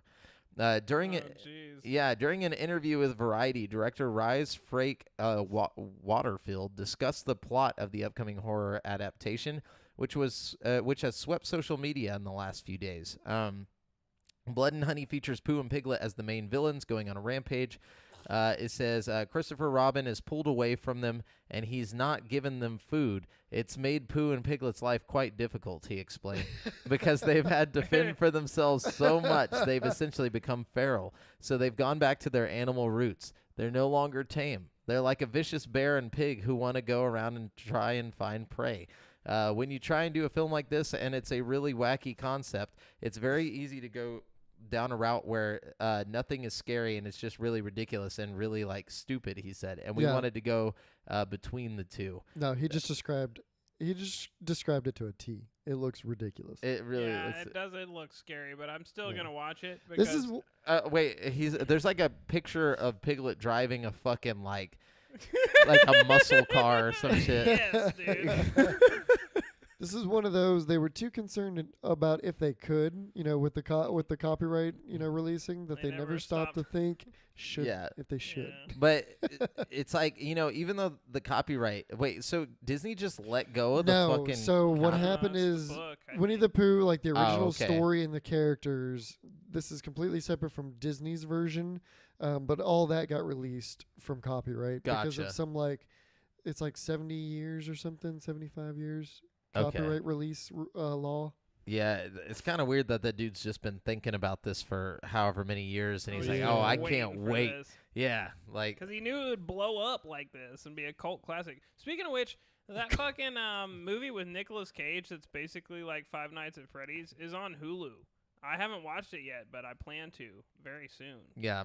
I heard it wasn't good though. No, it's probably terrible, but I still really want to watch it. Yeah, it'd be a good movie to like just pop some popcorn and just Yeah. fucking enjoy it for what it is. Nick Definitely. Cage just did a movie about Nick Cage. Being Nick Cage. Yeah, bro. We talked about that back in the day Yeah, when it was announced. faux show. Brent, what you got? Let's see. The Quarry, the next game from Until Dawn Studios Supermassive, is set to release in just a few weeks, but its online multiplayer mode will not be available at launch. Launching instead on July 8th, which is about a month after the game's release date. So yeah, basically, if you're one of those people who only plays the Supermassive games for their online mode, then you might want to wait a month before you pick it up. Personally, it won't affect me much because I like to just play like the local multiplayer mode, but definitely something to keep your eye on there, Faux Okay. show. Okay, so we have like an official date and time now for the Xbox and Bethesda Game Showcase. So the upcoming Xbox and Bethesda 2022 showcase will air on Sunday, June the 12th, starting at 10 a.m. PT or 1 p.m. ET and 6 p.m. BST if you're tuning in from Australia. So there you I go. was to say, what is BST? It's a bunch of BS. No, but yeah, so that's a thing. And then Brent, what you got? All right. The people who made Dream Daddy are making a horror game, a survival horror game, nonetheless. So It it's wasn't only natural for them to go to survival horror after Dream Daddy. It just seems like the logical progression there. The game itself actually looks kind of bad. I just thought it was funny because it was like the Dream Daddy guys are making a horror game. Yeah, but isn't it like a YouTube channel that was like behind the game? Mm-hmm. Game Grumps. Yeah, okay, Yeah. so they're doing the horror one too? Yeah, it's gonna be called Homebody. Nice. It looks, like I said, it doesn't look like the best game I've ever seen, but, Yeah, it's a that's a hard good- left turn from Dream Daddy. As long as the songs are as good as Dream Daddy. It's going to be hard to match the Dream Daddy song, It's a good song. But anyway, so this is some good news for us as Star Wars lore hounds, dude. The Acolyte writer and showrunner Leslie Headland is drawing intensively from the Star Wars expanded universe, which spans various mediums, including books, games, and comics. We already know the quote-unquote the Acolyte will be set during the galaxy's High Republic area, roughly 100 years prior to the events of The Phantom Menace. But in a new preview with Vanity Fair, Headland shared more details about the upcoming Disney Plus series. It turns out the story will lean into the expanded universe and bring some unofficial legends back into the canon. So they're going to be bringing back some stuff that they were like, oh yeah, that's no longer canon, like whenever Disney first bought Star Wars, and That's bring good. it back. Yeah. There's a lot of good stuff that they keep, Yeah. that would be foolish to just throw away, that still would work canonically, you know what I mean? Like, Oh yeah, and the fact that they mentioned that from games, books, and all that stuff, I'm excited to see Ooh. what they bring back. they're Like going to have our boy from Jedi Outcast, dude, that's who they need to bring back. Kyle Katarn, Hell dude, yeah, bro. Nah. or Katan. I can't give me remember if it's Starkiller. good. He's not gonna be in like No. before the Phantom Menace. He's like just comes like I mean maybe I don't know. Talk about Revan. You could Yeah, talk about well- the lore that stems from Revan, like the descendants of Malik and Revan and stuff. You know what I mean? That's what I was thinking. You're gonna have some Star Wars Knights of the Old Republic stuff mentioned, especially since they're rebooting the game right now. That's definitely you're gonna see some crossover. I can't wait for that fucking reboot, dude. Holy shit. But yeah, so Headland said she knows the timeline really well and approached the series as a fan who is much more into the RPG games that the extended universe feeds on. So She's talking about KOTOR. Yeah. So it says the series will explore a galaxy of shadowy secrets and emergent dark side powers, and will likely show us the early seeds that eventually sprouted into Supreme Chancellor Palpatine, declaring himself Emperor of the Galactic Empire. As far as we know, Palpatine himself isn't around yet in the era of the Acolyte, but we could very well see his master, Darth Plagueis, who, that's going to be cool. Hell yeah. Anyways. Brent, what you got? That's it for me. All right. Now we're going to jump into the probably not so exciting upcoming games where I'm going to let you guys know which brand new games are coming out in the next 7 days. Don't mean to let everybody down before I even start it, but this typically hasn't been a good thing the past couple of weeks. So a little lackluster. Yeah, so we're going to go from the 31st of this month. So let's start there. We got Dwarve coming to... Where is Dwarve coming to? It's coming to PC. Dwarve is a tower defense dungeon crawler RPG where you play as a young dwarf tinkerer who adventures into a ruined kingdom and unearths the lost technologies of the ancient warsmiths, turrets, and traps. That's the ancient technology. Become the ultimate dwarve. The ultimate dwarve. It sounds like something you call like a kid you beat up and give a swirly. It's like, get over here, you dwarve. But not that you should be giving anybody swirlies. It just sounds like something out of a movie. It's unsanitary. Yeah, it's unsanitary. Like, at least, do it somewhere clean. Just Shapes and Beats is coming to Switch, PC, PS2, and something else. Let's see. Wait, what? Just Shapes and Beats? That's literally what the name of the game is called. More? Yeah. Okay. Switch, PC, PS4, Stadia, Series X and S, and Xbox One.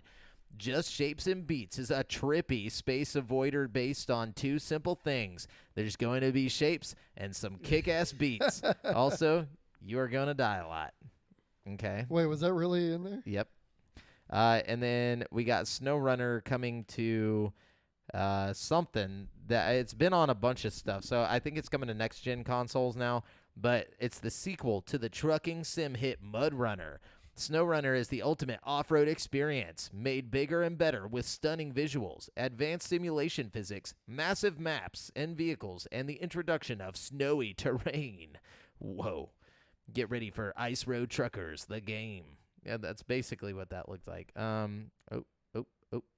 Where are we? We're on June. Okay. Wait, are we in June right now? No, we're about to be in June, right? Okay. June. All right. I apologize. Then we got. Well, I mean, I guess part of this week is in June, so yeah. Death Run TV is coming to PC, Switch, and PS4. No, PS5. And it says, Death Run TV is a fast-paced, hardcore roguelite twin-stick shooter set in the world's biggest and craziest game show. You'll experience real-time blistering speed and bullet-dodging action as you compete for glory, assuming you're able to survive. And then we got, let's see, we got Pinku Cult Hex Mortis. Coming to PC, Switch, Xbox Series S and X, PlayStation. It's coming to everything, basically, on June 1st. Let's see. It says, control your own Razor City denizen as you are tasked by the mysterious Shokan Corp to investigate numerous bizarre happenings around Razor City and track down the mastermind behind it all, the strange girl in the fox mask, in the RPG adventure Pinku Cult Hex Mortis. Okay. And then we got Card Shark coming June 2nd to PC and Switch. A wild card of its genre. Card Shark will teach you real card tricks and manipulations as you fleece and cheat your way to the top of 18th century French society. That's interesting. Okay. That actually sounds kind of interesting. If you can actually learn, like, trick.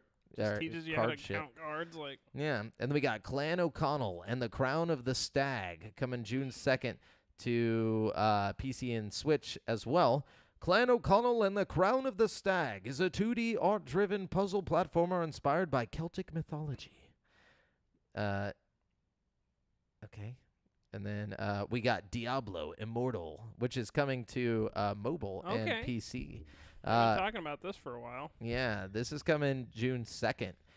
Experience the world of Sanctuary and a persistent, always online adventure anywhere, anytime with Diablo Immortal, a mobile, massively multiplayer online action RPG entry into the Diablo franchise. I think that actually has a lot of potential, a lot more than most people want to give it credit for. Yeah, especially since you can play it on PC. Mhm. Like, that's dope. Then we got Gigapocalypse coming June 2nd to Switch, Xbox Series S and X, and PlayStation 5 and PC. Okay, I lied. Not PS5. It's Xbox One and PS4. But anyways, become a customizable giant monster with manifold skills in Gigapocalypse, a 2D pixel art destruction game. Yeah. Okay. You could do that. Then we got Gravatar Recharged coming June 2nd to Xbox One, Xbox Series S and X, PS4, PS5, PC, Switch, and Atari VCS. Wow, look at that. Oh, wow. A lone pilot, far from home, must navigate an abstract universe of uncharted planets and space stations guarded by mysterious hostile aliens in Gravatar Recharge, a reinvented version of the classic 1982 spaceship shooter. Okay. Spaceship shooter. And then we have Surface Rush coming June 2nd to Xbox Series X and X, Xbox One, PlayStation 5, PS4, PC, and Nintendo Switch. Surface Rush is an arcade skill-based game where you must throw Pum-Pum, a species come from a planet far away, make him bounce through the ocean bottom, keep an eye on the oxygen bar, and keep moving towards the goal. Oh, God. Yep, that's the thing. And then we got The Last Clock Winder. Sorry. I was like an Airbender, Clock Winder, coming June 2nd. The Last Clock Winder is a VR puzzle automation game set in a sci-fi world. Your mission is to repair the clock tower, an ancient haven for the galaxy's plants and seeds built into the trunk of a colossal tree. Use the Clock Winder's gloves to turn every simple task into a looping clockwork automaton. Okay, I'm sorry. Automaton. I'm at this point with VR where it's like I'm done giving everything a pass just because it's VR. You know what I mean? What? Like I do specifically remember you saying, "Hey, if it's VR, I'm gonna try it." Yeah, well, at this point, there's like we're enough down the rabbit hole. VR's mainstream enough to where I don't have to just like Play suck off any old everything. garbage. Yeah, that's VR. Like, no. At this point, you gotta come with the heat. You know what I mean? Just Yeah, like any I've been other seeing game. some you know? oddities released on Steam. And Some shit. weird shit coming out on VR, Yeah. man. You know? Yeah. And then we got Tokyo, the Tower of Perpetuity. I don't know, say Etuity. Coming to Switch and PC on June 3rd. In the 2D roguelike action platformer Tokyo, the Tower of Perpetuity. Lead one of 5 heroes through their trials and tribulations as they seek escape from a shifting tower constructed from the broken remains of a forgotten world. Goodness.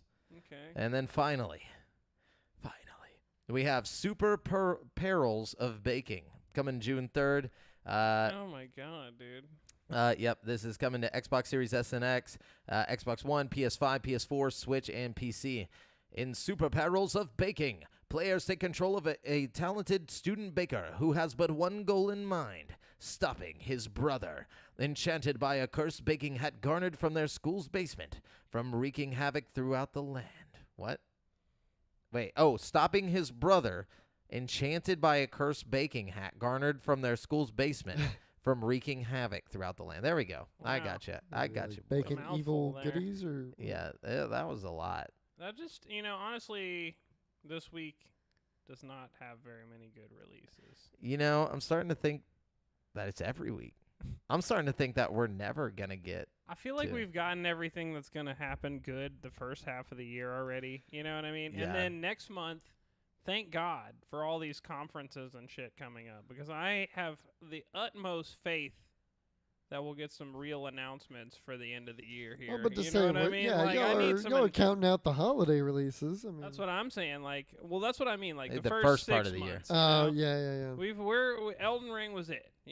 That's the par Yeah. right now. Oh, yeah. Anyways, that's it for this week's releases. We are now going to jump on over to currently playing. Okay, well, I'm gonna take off with that one because we just talked about Elden Ring. I played Elden Ring co-op this week. Whoa. How? So- yeah. No. So there's a whole ass mod. The way you say it, like, but he means Look, like actual no, co-op. No, Yeah. I'm just messing with you. Yeah, no, it's a lot of fun co-op actually. Like it's kind of the way to go. But no, like Oh, you full- mean like the mod? Yes, there's a whole if you Oh, let me the- fucking explain, asshole.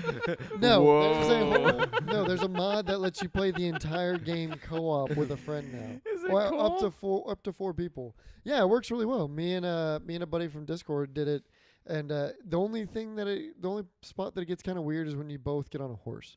But That's you can the one thing that's a problem with the yeah, definitely the horse thing. I wish you could like because I've fought with the fire giant like boss where you fight him on horseback if you're like solo, but then if you like try to Call do the- co-op, you yeah. can't do horse battles or whatever. Like, I don't think I got to the fire giant. well, there's a boss called the Yeah. fire giant that typically, if you're just playing solo, you'd fight him on your horse. You know what I Yeah. mean? But if you like playing co-op online, it won't let you use horses. So like, it's just exponentially Oh, harder. I see. Yeah. If You you know what call I in mean? someone, yeah, because whenever you're hosting with like somebody else, and you can't. Yeah, That's probably why they wouldn't let you use horses in like the main game because there's probably just whatever the funky thing is that happens with. You know what Maybe I it mean? wouldn't be Like, hard to work around it though. But it works. Like it was when we first summoned the horses at the same time. I couldn't see. It was our buddy Parker. I couldn't see him moving. But then we reset it, refreshed everything, and then it was working fine. Oh, I want to do that so bad. and That it's- sounds like it's- fun. It's really cool. It works really well. There is one issue with bosses. I think they favor the hosts. As far as like aggro and everything, the aggroing was a little weird because You like could use that to your strategic advantage, though. I yeah, feel well, like. and that's well then and but Make it that's too kinda, easy yeah, or that's kind something? of the downside. Like so we went straight to Margit whenever we started this game because you have to start a brand new game. Uh-huh. It's completely separated from the servers, and we basically ran straight to Margit, and Margit would kill him. He'd get him killed, and then he would just like sometimes he'd just stand there over his dead body and wouldn't aggro onto me, and I'd be like slicing on him and hitting him and stuff. But it only happened every now and then. So, but it's in. I'm sure very- they'll patch it. Yeah, it's in very early beta, and for being in very early beta, it worked really well, and it was a lot of fun just to be able to run around, all of Elden Ring just together, whipping all the asses and shit. Like it was good fun, and with 4 people, it'd be a lot of fun, especially boss fights. Do you still get invaded? No. See, that's So probably the Off best the part servers, is like yeah. not getting invaded 24/7. Because like honestly, I'll get a good multiplayer session going, and then some fucking asshole will come in and just dust everybody. My fucking character right now is like God in Elden Ring. I'm on New Game Plus 3 right now. And like my dude has like the sword you get for beating the game that like just shoots the fucking wave of gold out that just kills everything Yeah. in front of you.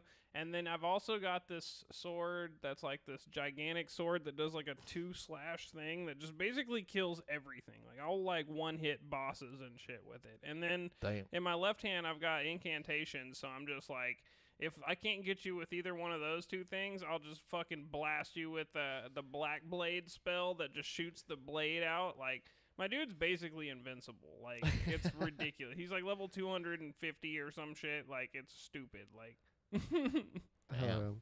But yeah, the co-op mod was dope.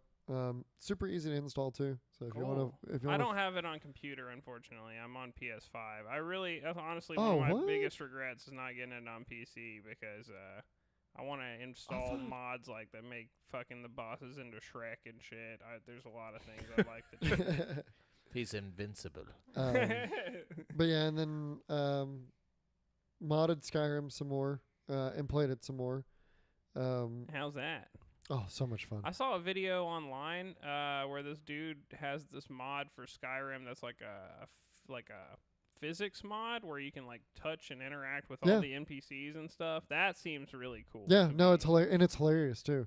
Like you can, Even like the weapons impact at the right spots. Now. Yeah. So like when you hit yeah, 'em they and react to getting hit and stuff. Like That's their heads fucking move. awesome. Yeah, oh Yeah. yeah, and it that I doubt that's why I got that. Seeing that mod get posted is why I got back into modding Skyrim at all, and then playing it much further than I played it before, because there was that interaction mod. Because the combat was just it fucked with me. Like I would swing at something and there'd be no collision. The Yeah. weapons would just clip through.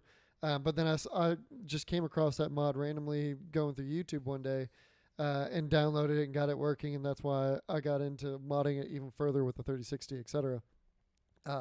Yeah, it's a lot of fun. It runs really well. I've got it modded to be it's just really, really good right now. Looks good, plays good, and there was just so much shit added on top from the vanilla.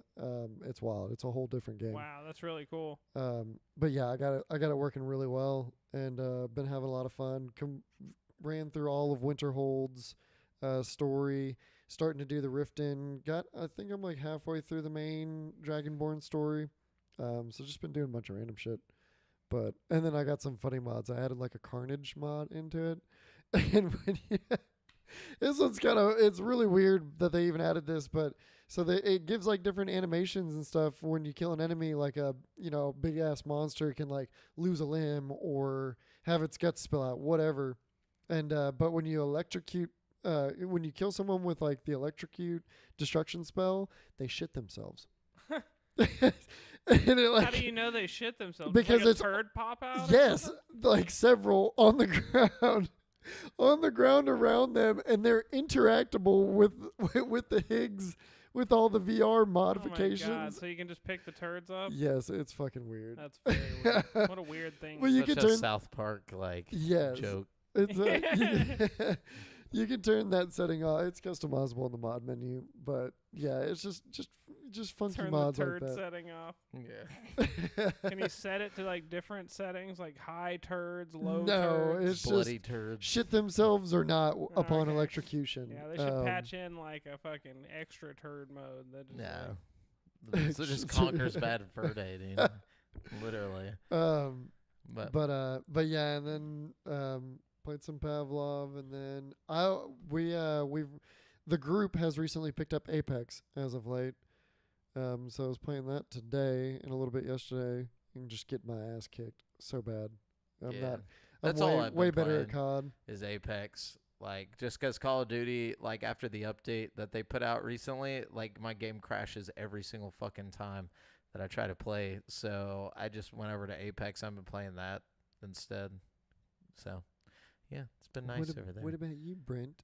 Well, let's see, mate. I've still been playing around with me PSVR because I got it all hooked up, and I've been having fun. I've been continuing to play Iron Man. I'm very slowly working through that because it's, I don't know, it's okay. I thought it was just like an experience. No, I it's didn't know it like a was full full-on game, mate. Really? I'm like 5 hours in or something right now, and I feel like I'm only like halfway through the game right now. Damn. But then I started playing Blood and Truth again because I read online that it got a PS5 specific update. Like they utilized the full power of the PS5 to Full make it as potential. good as possible. So I booted it up, and sure enough, it's fantastic looking. I mean, like as far as like they did as much as you can do with the low pixel count of the PlayStation VR's headset. You know what Yeah. I mean? Like the actual like textures they use on everything and like the like lighting effects and stuff are seriously like Half-Life Alyx quality. Like they're like really, really good. Oh, like nice. it's incredible looking. But the only downside is that like the pixel count in the actual PSVR headset is so low that there's just this horrible screen door effect that like you don't like you notice it a lot more after you've been using a Quest 2 for a while, you know what I mean? Which Yeah. is almost double the pixels per eye, you know what I mean? Like Yeah, it's just it's a lot higher it's a resolution. noticeable difference. Yeah, Significant step. But also at the same time, the PSVR doesn't look as bad as you'd think it would with such a low resolution. You know what I Yeah. mean? It's honestly comparable to like the original Oculus and stuff like that. So I mean, it's not like terrible. And like the way that Blood and Truth now like completely maximizes the the resolution on the PSVR, like there's no foveated rendering at all the textures are like completely just maxed out. Like it's beautiful. I mean, one of the best looking VR games I've ever played. Like the only problem with Blood and Truth is just how simple the actual gameplay is. It's a very like this is first VR experience kind of game where it's like node based gameplay where you like it's kind of like Time Crisis or something where you go from station to station like Yeah. shooting gallery, It's incredible looking though. Like I gotta say, it's just like I can't get over how good it looks. Like to right now, I think it's the best. Like if you have a PS5, it's probably the best looking VR game.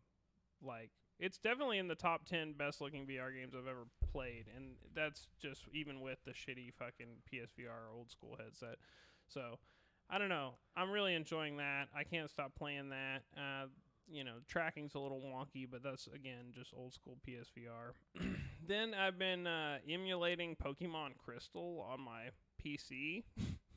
I don't know why. I play Pokemon, Gen 2 regularly. Like, I go back to Gen 2 all the time and just play it over and over again. But I've never really played Crystal. I've played Gold and Silver, and I've played Heart Gold and Soul Silver.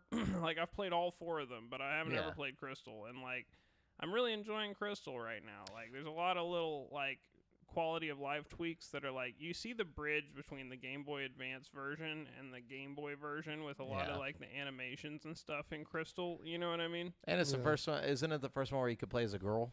I don't know. Or is that can you play as a girl in I Crystal? don't remember getting that option, but they had a lot of different things they asked you at the beginning. You know what I mean? Yeah, you would have remembered because I think it was the next game that allows you to do that. Then for some reason I thought it was Crystal. Either way, I'm really enjoying it. I've got a cool little team. I got a Growlithe that's just whooping everybody's ass. Nice. He's kind of my boy right now, you know. Growlithe and Bayleaf are my 2 like main fighters right now, you know. Damn, bringing the grass and the fire, bro. Yeah, that's kind of what my thought is. If I could get a water Pokemon like on my squad that I've deemed worthy, I've got a Drowsy that I'm kind of training up. I don't know if he's really gonna make the team or not, though. You know, he's still on the fence. You know? No, you're right, Jamel. What? It was Pokemon Crystal. Yep. Yeah, okay. I was about to say it's very possible. I just kind of like selected a bunch of options. Because Ruby and Sapphire, you for sure could pick boy or girl. I just can't remember which one first brought it up. Yeah, Crystal was. But yeah, like the what you were saying, like with the Drowsy though, it's good to have a psychic Pokemon. Like especially in that generation, like psychic was so fucking OP. Dude, like, yeah, for real. Because confusion would just be confusion is fucking OP. Confusion dude. and sleep, like literally, like sleep is you're right. If you can confuse and sleep, like you're fucking just the master. Like just status effects at the ass. Like I've been just completely just wrecked by just confusion alone. Like just wild Pokemon that aren't even that strong. Like you know what I mean? I saw something the other day that putting a Pokemon to sleep or confusing it, like status effects in, I can't remember if it was in the first gen or if it was in Gold and Silver, but it does not affect capture rate or like catch rate. Like, really? Yeah. Like I always try to put them to sleep or something. It's like part of my process. That was always like as a kid, we would like contemplate like, oh yeah, you know, if you run into Mewtwo, you gotta put him to sleep, and you can only catch him. It's always been part of my like thing. So in later games, it is like that. Like they originally tried to do that, but they messed something up. There was like a bug or something. So like the catch rate, like by putting them to sleep, is like so tiny that like it literally affects. It's like less than 1%. Like doesn't have like, any noticeable effect. No. Like literally nothing. So like it's just not worth putting them to sleep. Just knock their health down. Like, but knocking their health down, it exponentially like increases like the probability of catching them. So it's interesting. Interesting. Good old Pokemans. Yeah. So I've been playing that. I'm really enjoying that. I just got the 3rd badge in Goldenrod City, so now I can't really remember what I'm supposed to do next. But I got I can use the HM that lets you use strength. So I know I need to find the HM that lets you use strength, so I can go back to the dark cave and like move the boulder. I made the mistake of fucking teaching Flash to Bayleaf, and now I can't get rid of it. I forgot you can't delete HM moves. Just fucked on that shit. So I've just got this stupid ass move on one of my moves, which is just really ruining one of my best Pokemon. I used to always catch like I think it was like a Poliwhirl or a Poliwag like in the little water before you go into the dark cave. Yeah. Because I think you could teach Flash to one of them. Yeah. Something that you could just fish out of that pond or something. Use them for that one spot and then put them in your fucking PC and never touch them. Well, I just release them. Yeah. Damn, you release him? What a philanthropist. Yeah, over here. what if you somehow needed that Wow, flash? you want to enslave a Pokemon you're never going to touch again yeah. Forever. to They're live gonna in be locked in a away in computer my PC. program? I'm gonna be like fucking going that to Bill. episode where Gary's just got like 70 Tauroses in the fucking like. Yeah, there is some other weird shit about like I think in the OG ones you can literally go anywhere like in the game. Like I don't remember how, but there's a way to go to like different gyms like before. Like I don't even remember how it worked, but it's some weird shit I was watching. But Well, anyways, there's so much cool stuff with those old Pokemon games, man. Like Well, yeah, like it was like Crystal maybe, or even Ruby or Sapphire, that you could go back 2 generations of gyms. just one, yeah, it's or just just one. yeah, because Maybe they it was thought Crystal then. they thought Gold and Silver were going to be the last game, so they put the first Kanto into there Yeah. as well. That's one of Yeah. my. That's the reason I always go back to Gen 2 because it's like my favorite thing ever to just go through like 2 different regions Yeah. and like smash New Game through 'em all. Plus, basically. I fucking love That's that so shit. cool. And then I've been playing that Lego Star Wars. I'm back on the Lego Star Wars action. This time I played through the episode 3, which is, again, one of those things I just forgot how epic episode 3 was. I hate you. I love you, Anakin. Bro, they did such a good job with the fucking Lego shit. Like, it's really good, dude. Like, it's honestly so good. Did they cut their arms off? Yeah, It's like, they did. You are my brother. It's fucking great. And then, like, honestly, I had a little bit of a Mandela effect. I thought the General Grievous fight happened in, like, fucking episode 2 for some reason. And it totally didn't. It's all Was in it, like, episode 3. Yeah, because When they're he chasing was, him on the lizard thing. Well, no, that was when 66 got carried through, or I think it might have been when we first saw Order 66 get carried through. It was shortly after Kenobi fought Grievous, and then he hops on the lizard. And he has to run through that canyon. After Yeah. he fights Grievous. But it's weird because, like, the Mandela effect thing for me is, like, I feel like I vividly remember it happening at the very beginning of episode 2. Like, I was waiting the whole game, like, in episode 2 for it to happen. I'm like, did they just leave it out? And then it happened, like, halfway through episode 3. I'm like, whoa, that's weird. That's Yep. just not how I remember it in my childhood memory brain. You know what I mean? Like, yeah, for some reason I remember him being at the Clone Wars, like the like where they're in the Coliseum. oh, yeah, And they're, no, like, fighting? he wasn't there at all. Yeah, I remember him there for some reason. Like I have this vivid memory of him being there. Yeah. But so like I think there must have been like a video game or like some kind like where you could play as him or have him like appear in that area. I think Boba Fett dies at Or- that part, right? Or, Yeah. Yeah. Boba Fett Yeah. dies there, but it has to be from a different like medium or something where like it doesn't follow the canon or Yeah. something like because I remember that too. I Weird, don't. right? I specifically remember him in episode 3.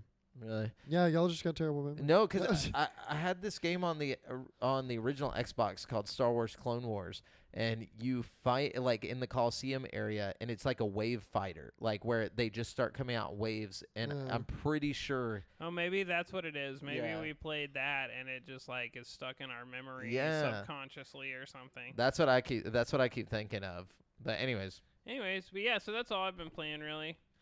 sweet. Well, if you guys want to let us know what you've been playing recently, let us know in the comments or in the chat. We'll talk with you about it or in Facebook group.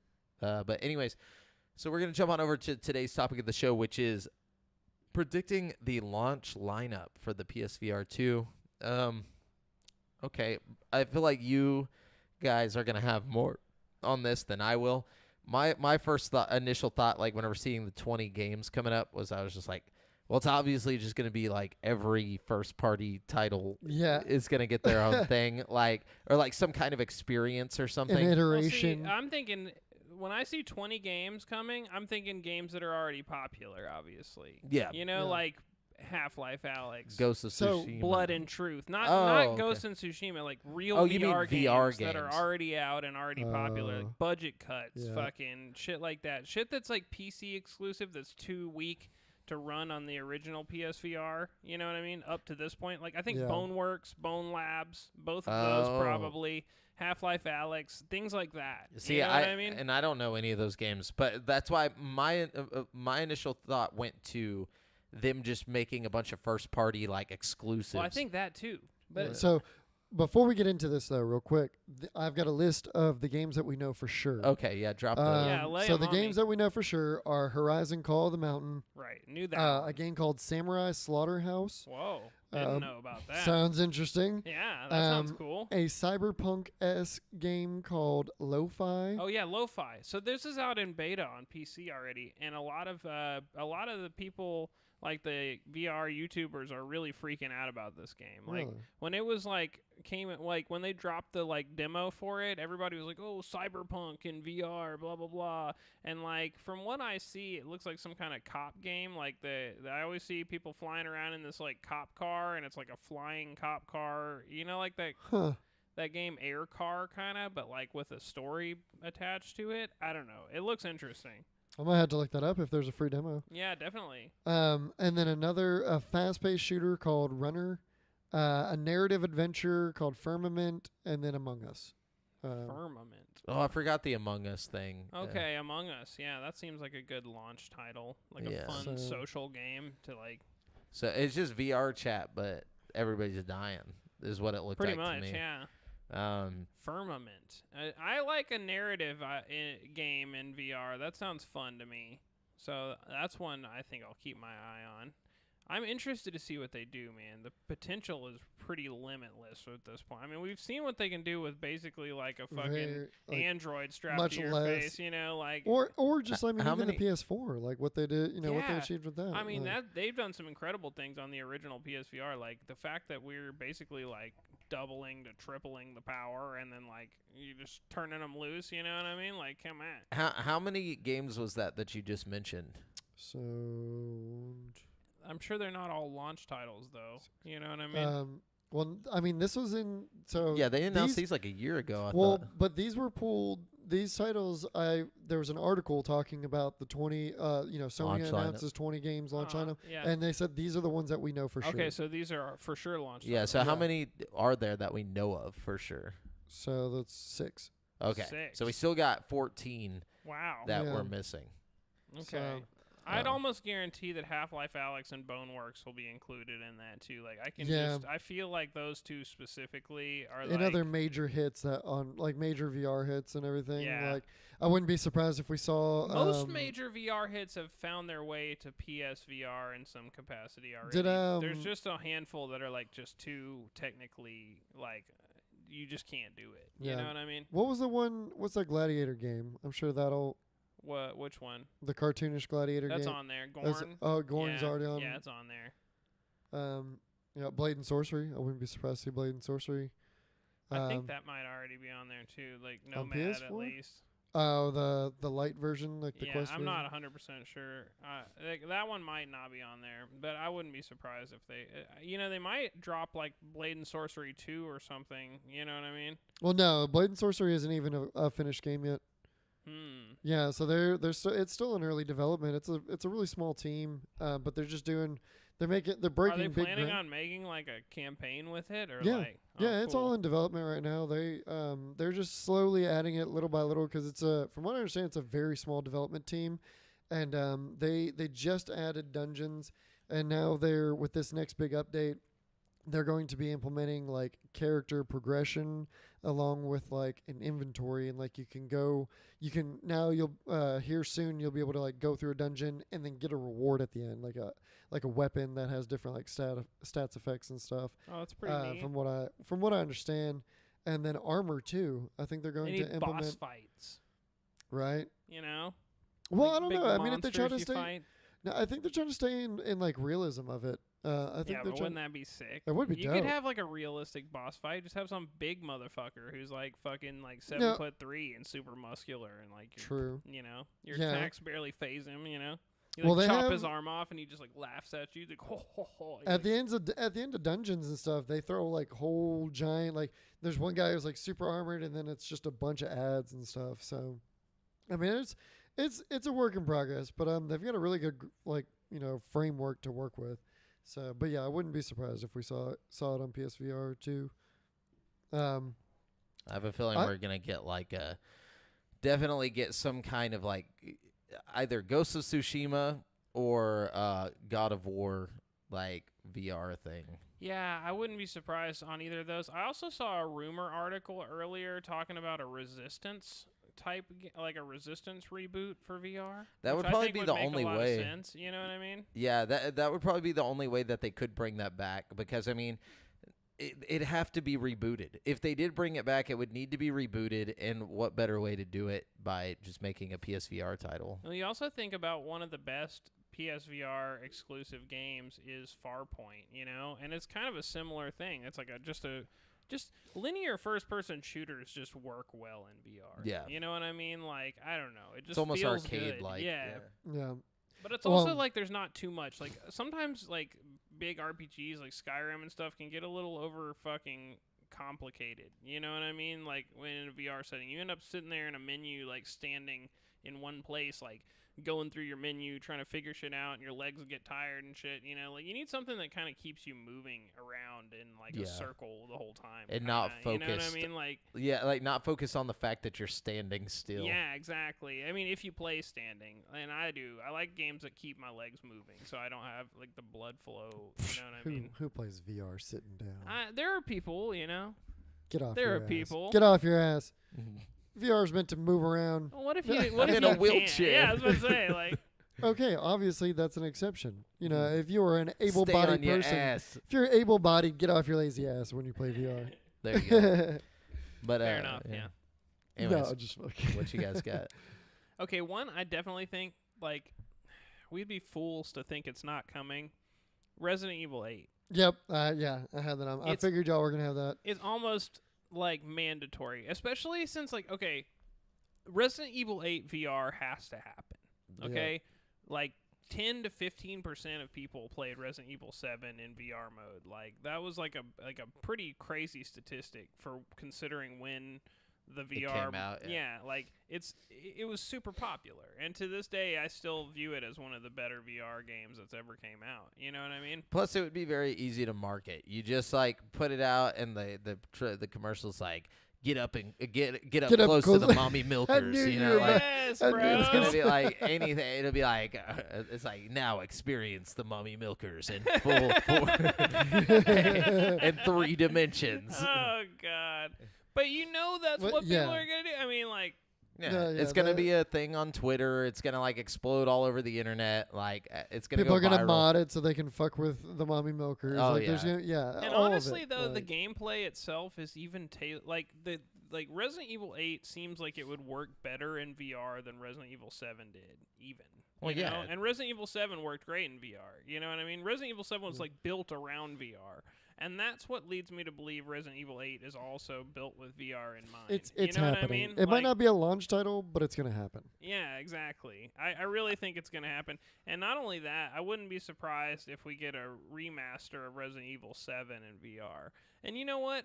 Or like, just like while we're a- on the like subject, an upgrade. I wouldn't be surprised if we see remasters of all the first-party like PSVR games, because honestly, most of them are decent games still. You know, Or like you're talking about like an upres. yeah, like Yeah. all they really need is just an upres and like maybe some, you know, texture improvements and shit. Like Astrobot is a fantastic game. Blood and Truth, you know, Yeah. like Yeah, just Farpoint, call it- like you'd have a yeah. roster already. All you have to do is just like remaster it. You know Yeah, what just I mean? call it like a next gen upgrade, like Yeah. PSVR2 upgrade. Totally. Yeah, I think that that would definitely be worth it, because you know the people who didn't buy into PSVR1, you know, would and hear about all these other games are going to want to play it on PSVR2. Totally. No, it'd make a lot of sense. So I wouldn't be surprised if we saw an Infamous VR iteration. Oh, That could work really well in VR. That could work really well. Like with Is the powers? Insomniac still a free Yeah, agent? I don't know. I don't think that's Did gonna they get happen. s- They're doing Spider-Man. Like that's Spider-Man VR. That's Yeah, another thing that well, could work really well. Well, that's a. I mean, so we have a Spider-Man VR experience already, but I was and it's dope. I, I mean, was gonna go as far as to say just a major Marvel game from Insomniac. wait, is that Insomniac that did Spider-Man? They did the Spider-Man games, yes, like the Okay, normal yeah, Spider-Man games. Then yeah, that's what. I think it would make sense for them to do a Spider-Man VR game. Like that's wait, just what's kind that, of a spin-off. Insomniac? Yeah, it was Insomniac. Yeah, it's Insomniac. It is. Okay. They're also doing the Wolverine game that's coming out. Yeah, they're not gonna be fucking with VR right now. I don't know. You never know. If they're working on fucking Wolverine right now, they're definitely not working on VR. Like they're not like a giant like fucking. They don't have like all these different sects of their team. It's just the one team. So but Sony does have the rights to Spider-Man. They doesn't have to be Insomniac that makes a Spider-Man game. No, that's what I'm saying. I mean? It's just not Insomniac. We could have a different studio make an equally dope game. Yeah. Like, well, and just like we saw, the Iron Man game, I didn't specifically put Spider-Man. I just put a major Marvel game. Oh, well, of course. I really think the thing about like a VR superhero game is you need sweet mechanics for getting around. That's what makes the Iron Man game so fun, is like you're like pointing your hand jets and flying and like flying up to jets that are falling out of the sky and shit and blasting robots out of the air. Doctor Strange. Or Doctor Strange. Doctor you could be Strange, doing the portals and stuff. Yeah, you can that fly would be around. Sick. You can fly. All the hand gestures in VR you would could do work. all kinds of cool trippy shit in VR. Yeah. Like one thing that it might be the only way to save this franchise in Marvel or team is Fantastic Four, like Mr. Fantastic, like doing stretchy arms and shit. That could be cool, because then you wouldn't have to do a lot of artificial movement. You could like have reach a out room and scale grab experience where you reach out and and stretch your arms if you out. hold your arm out, like it just keeps stretching until like you grab or do whatever. Yeah. Like, that could see actually that. be a lot of fun, especially with like the haptic triggers and stuff that they're talking about. Yeah, you could very easily do that like Spider-Man. Like you could literally swing yourself across the city using your arms like to grab ledges rather than webs. Like I think a Fantastic Four game would actually be a lot of fun, because each of the Fantastic Four members could have their own gameplay that would be fun. Like Human Torch. The Human Torch, just shooting fire. The fucking thing, you're beating the shit out of everybody. Except for Invisible Woman. Invisible Woman could be cool too, because like you could do where like, are my hands? You could right. You could do like a translucent like a Halo type invisible for like your eyes, like obviously for stealth missions or something. Like you could just Yeah. be invisible-ish. I don't know. Fuck. I think really that would just be like exposition dumps. Like you'd have her hiding behind a couch in a room where like the bad guys are like talking about something, I don't know. They don't even really use her. Like she doesn't really care. Fantastic 3. And the invisible chick. Yeah. Whose go was it? Were we going in any order? Y'all just keep going. I'm just throwing out ideas because mine was all based on like first party stuff. I mean, Uncharted would be cool. Continuing on the first party shit, Uncharted. Yeah, I could see them doing like some type. I'm surprised they didn't do Uncharted on. Well, the problem is we're not gonna get Uncharted. We're probably not gonna get anything from Naughty Dog VR right off the jump. I don't see not why launch we lineup. wouldn't get Uncharted. Because they're busy working on all their bullshit right now. Like fucking working on their TV show and all that bullshit. Like this would be a perfect tie-in to promote the TV show. Yep. You know what I mean? Like if you think about it. Yeah. I have a Same Last with of Us. Last of Us. But they're not gonna let anybody but Naughty Dog fuck with that shit. Like that's all I'm saying. It's like if Naughty Dog's not developing it, it's not gonna happen. So like I mean don't know, maybe man. they are. I say never. I think Last of Us specifically would work really well in VR. Like horror stuff obviously just works well in VR, you know what I mean? Yeah, with clickers and shit. The clickers would be scary as shit. Like the gunplay would be fun. You just break a dog's neck when it jumps at you. Yes, dude. It'd be horrible. Imagine like being just buff ass Abby just beating the shit out of everybody in VR. Like that would be a fun game. Like, Just like look down and you just you've got like wall. jacked ass arms, just like fucking anchor arms.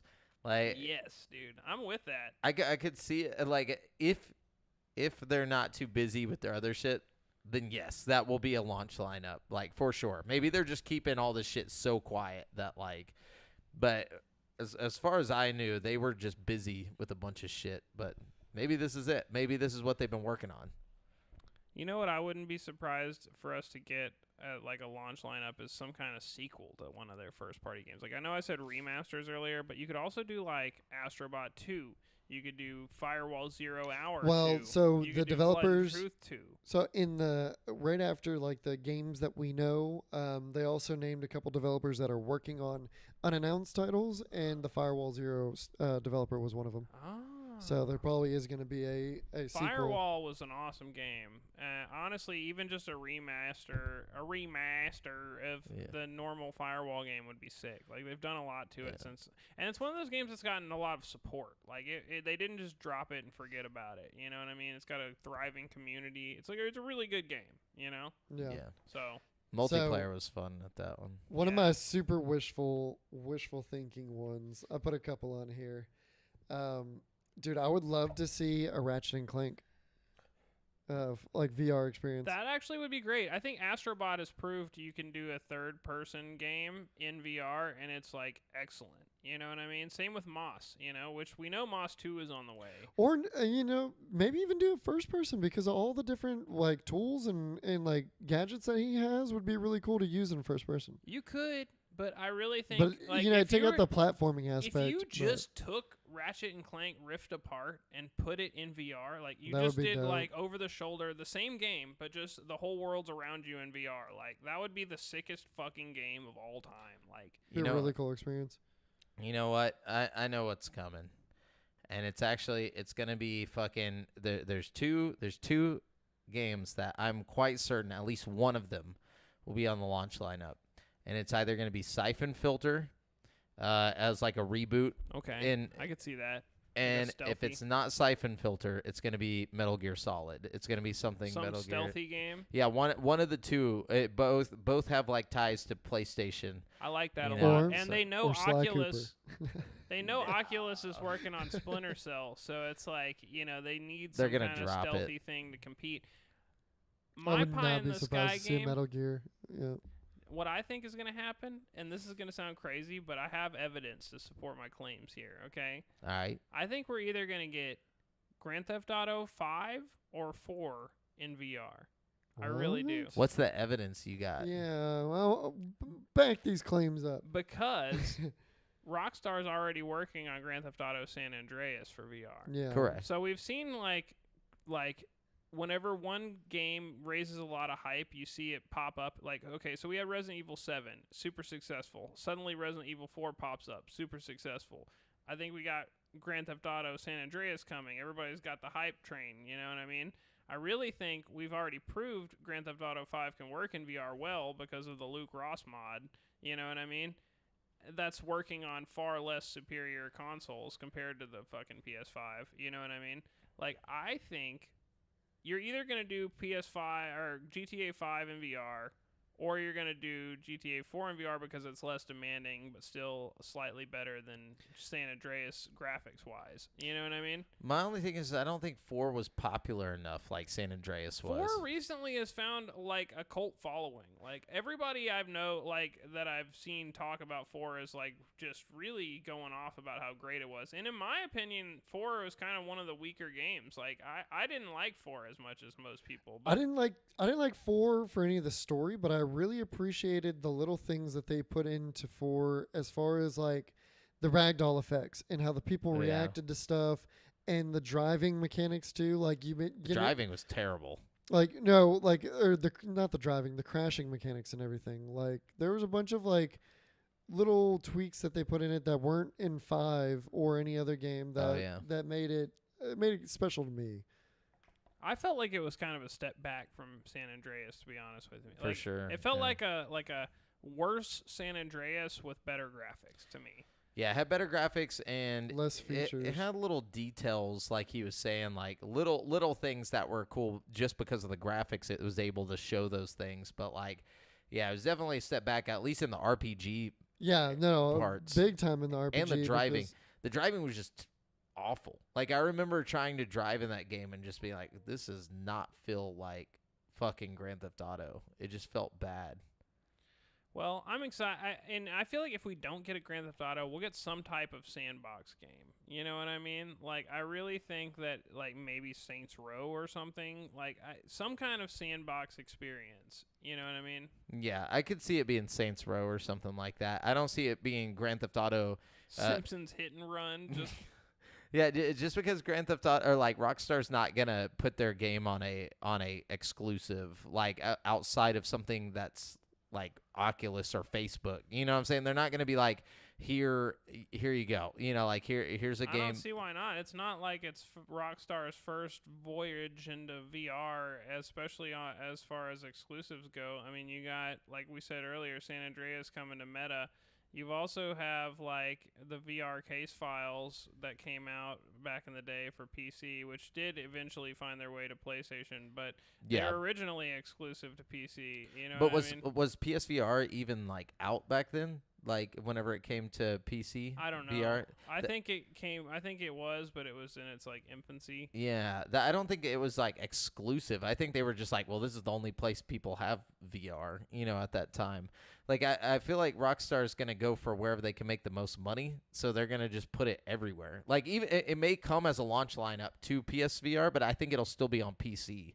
Like I don't think it would just be exclusive to PSVR2. Yeah, I don't think so either. Depends on how much PlayStation's willing to pay you, you know? Also, because they do have that thing with Oculus, they're probably not going to go fuck with PlayStation. You know what I'm saying? It's like... And why not? Because they got Oculus. It's not like they have to just stick with one or the other, you know? Like we were saying earlier about the, you know, Resident Evil 4, Resident Evil 7. It's not like Capcom is just like, oh, I worked with PlayStation, so I'm not going to work with Oculus. You know what I mean? Like... True. I don't see why, if you as a company could make money making games for both, you know. Yeah, I'm just talking about independently, legalities or whatever. I don't really know what they signed to do the Oculus thing, you know. So like it's like, and I don't think anybody really knows. But like typically, if you're putting out an exclusive that still hasn't came out yet, you're not going to go put another game exclusively to another platform. You know, or at least be like, oh, it's coming in a launch lineup. Both of those games would be dropping like at almost the same time. Like, I feel like there would be some type of thing where Oculus would be like, no, fuck you. You can't just like have your exclusive on PlayStation and on us. Like, you know, like, or at least that's just the way. You think that, but then Capcom again is just a prime example of that not happening. But that was so far apart. That was like literally years apart between the then two why games. haven't we gotten a Resident Evil VR drop on PC? You No, know no, what I no. mean? What I'm saying because is it's going to be exclusive to PlayStation, despite the fact that Resident Evil 4 just came out. Yes, on Meta. but what I'm saying You know what I is mean? there was such a long time between the two. Like I'm saying, these two games would launch at the exact same time probably. If you're thinking launch lineup is 2023, early 2023, which is probably the same time San Andreas is coming to Oculus. You know, like would Oculus be cool with them just like doing a Meta or a PlayStation exclusive that's a completely different Grand Theft Auto at the same time? Like, wouldn't that take from their sales of San Andreas if people were like, I'd rather have this one than that one? That sounds like Oculus's problem, you know what I mean? Or PlayStation's problem at that point, you know what I mean? Yeah. Like, it's not their fault that, I feel like if Oculus wanted to have exclusive rights to Grand Theft Auto, they could work out some kind of deal with fucking, you know, Rockstar. You know what I mean? But, like, as far as we've heard, that's not I'm just talking about, like, non-competes and stuff. Like, I don't know how that legally works whenever I think if do. anything, it's going to garner interest. Like, you're going to see fucking Oculus's Grand Theft Auto San Andreas come out, and you're gonna be like, damn, I wish I could play Grand Theft Auto in VR, but I've only got my PSVR2. Then suddenly Grand Theft Auto VR comes out. It might not be the Grand Theft Auto that you wanted to play, but it's Grand Theft Auto in VR. You know, if anything, you're pushing both Grand Theft Autos further down the rabbit hole. You know what I mean? Yeah. Or maybe it's not even an exclusive to Oculus. Maybe it's gonna come to PC. Well, that's another thing. Oculus is pushing the Quest so hard. You know, there are limitations. Like I feel like San Andreas is probably really like pushing the Quest to the max. You know what I mean? Already. You know what I mean? So like, while I wouldn't be surprised if San Andreas eventually comes to PSVR 2, I would be surprised if GTA 5 somehow finds its way to Quest as on the platform. You know, like maybe Steam, you know, sure, I could see it coming out on Steam or like, you know. Yeah, but that's like a PC game, like PC VR, like literally whatever you want to use it for. I don't know. It's a weird, like, but see, another reason thing. why I don't see that happening on PC VR is because of the Luke Ross mod that's already out. Like, they'd have to fucking have like a takedown, A cease for, and desist. Yeah, like, and then you already you have all these people that already have the mod downloaded. So even if you did cease and desist or like take down all the, you have like a huge faction of people that would want to play it that have already downloaded this mod and in some capacity are playing it. Yeah. You know what I mean? So it's like with PlayStation VR2, it's like there's no way to mod your GTA 5 to like work with you know what I mean? Like, yeah, they would have to build out a whole VR thing for it, But I don't know. It could happen. I just don't like. Speaking of predictions, I'm just like I don't see that happening. One thing I think we can expect to not happen now that Xbox owns Bethesda is I don't think we'll see any more like PlayStation VR games that are like Fallout or Skyrim or anything like that, unfortunately, because I really think Bethesda was turning into a big player in the VR space before all this happened. You know what I mean? And now I just don't see them making any VR moves unless Xbox does something VR related. You know, it'll come to PC, but it won't go to PlayStation. Yeah, for sure. No, unfortunately, but yeah, I would like to see them do some more VR stuff. But, Xbox just don't want to be in the VR game. Sorry. We forgot to mention in the news, they basically announced the streaming device that they're going to put out for the Game Pass or whatever. It's called like Keystone or something. It's like the code name for it, and they like confirmed that. Keystone Light. Yeah, it was like hold on, just because we do have. Oh, here it is. Yeah, it's Keystone, Project Keystone. Says, hold on, let me see. There it is. Microsoft has confirmed that it is working on an affordable streaming device capable of streaming Xbox games through the cloud.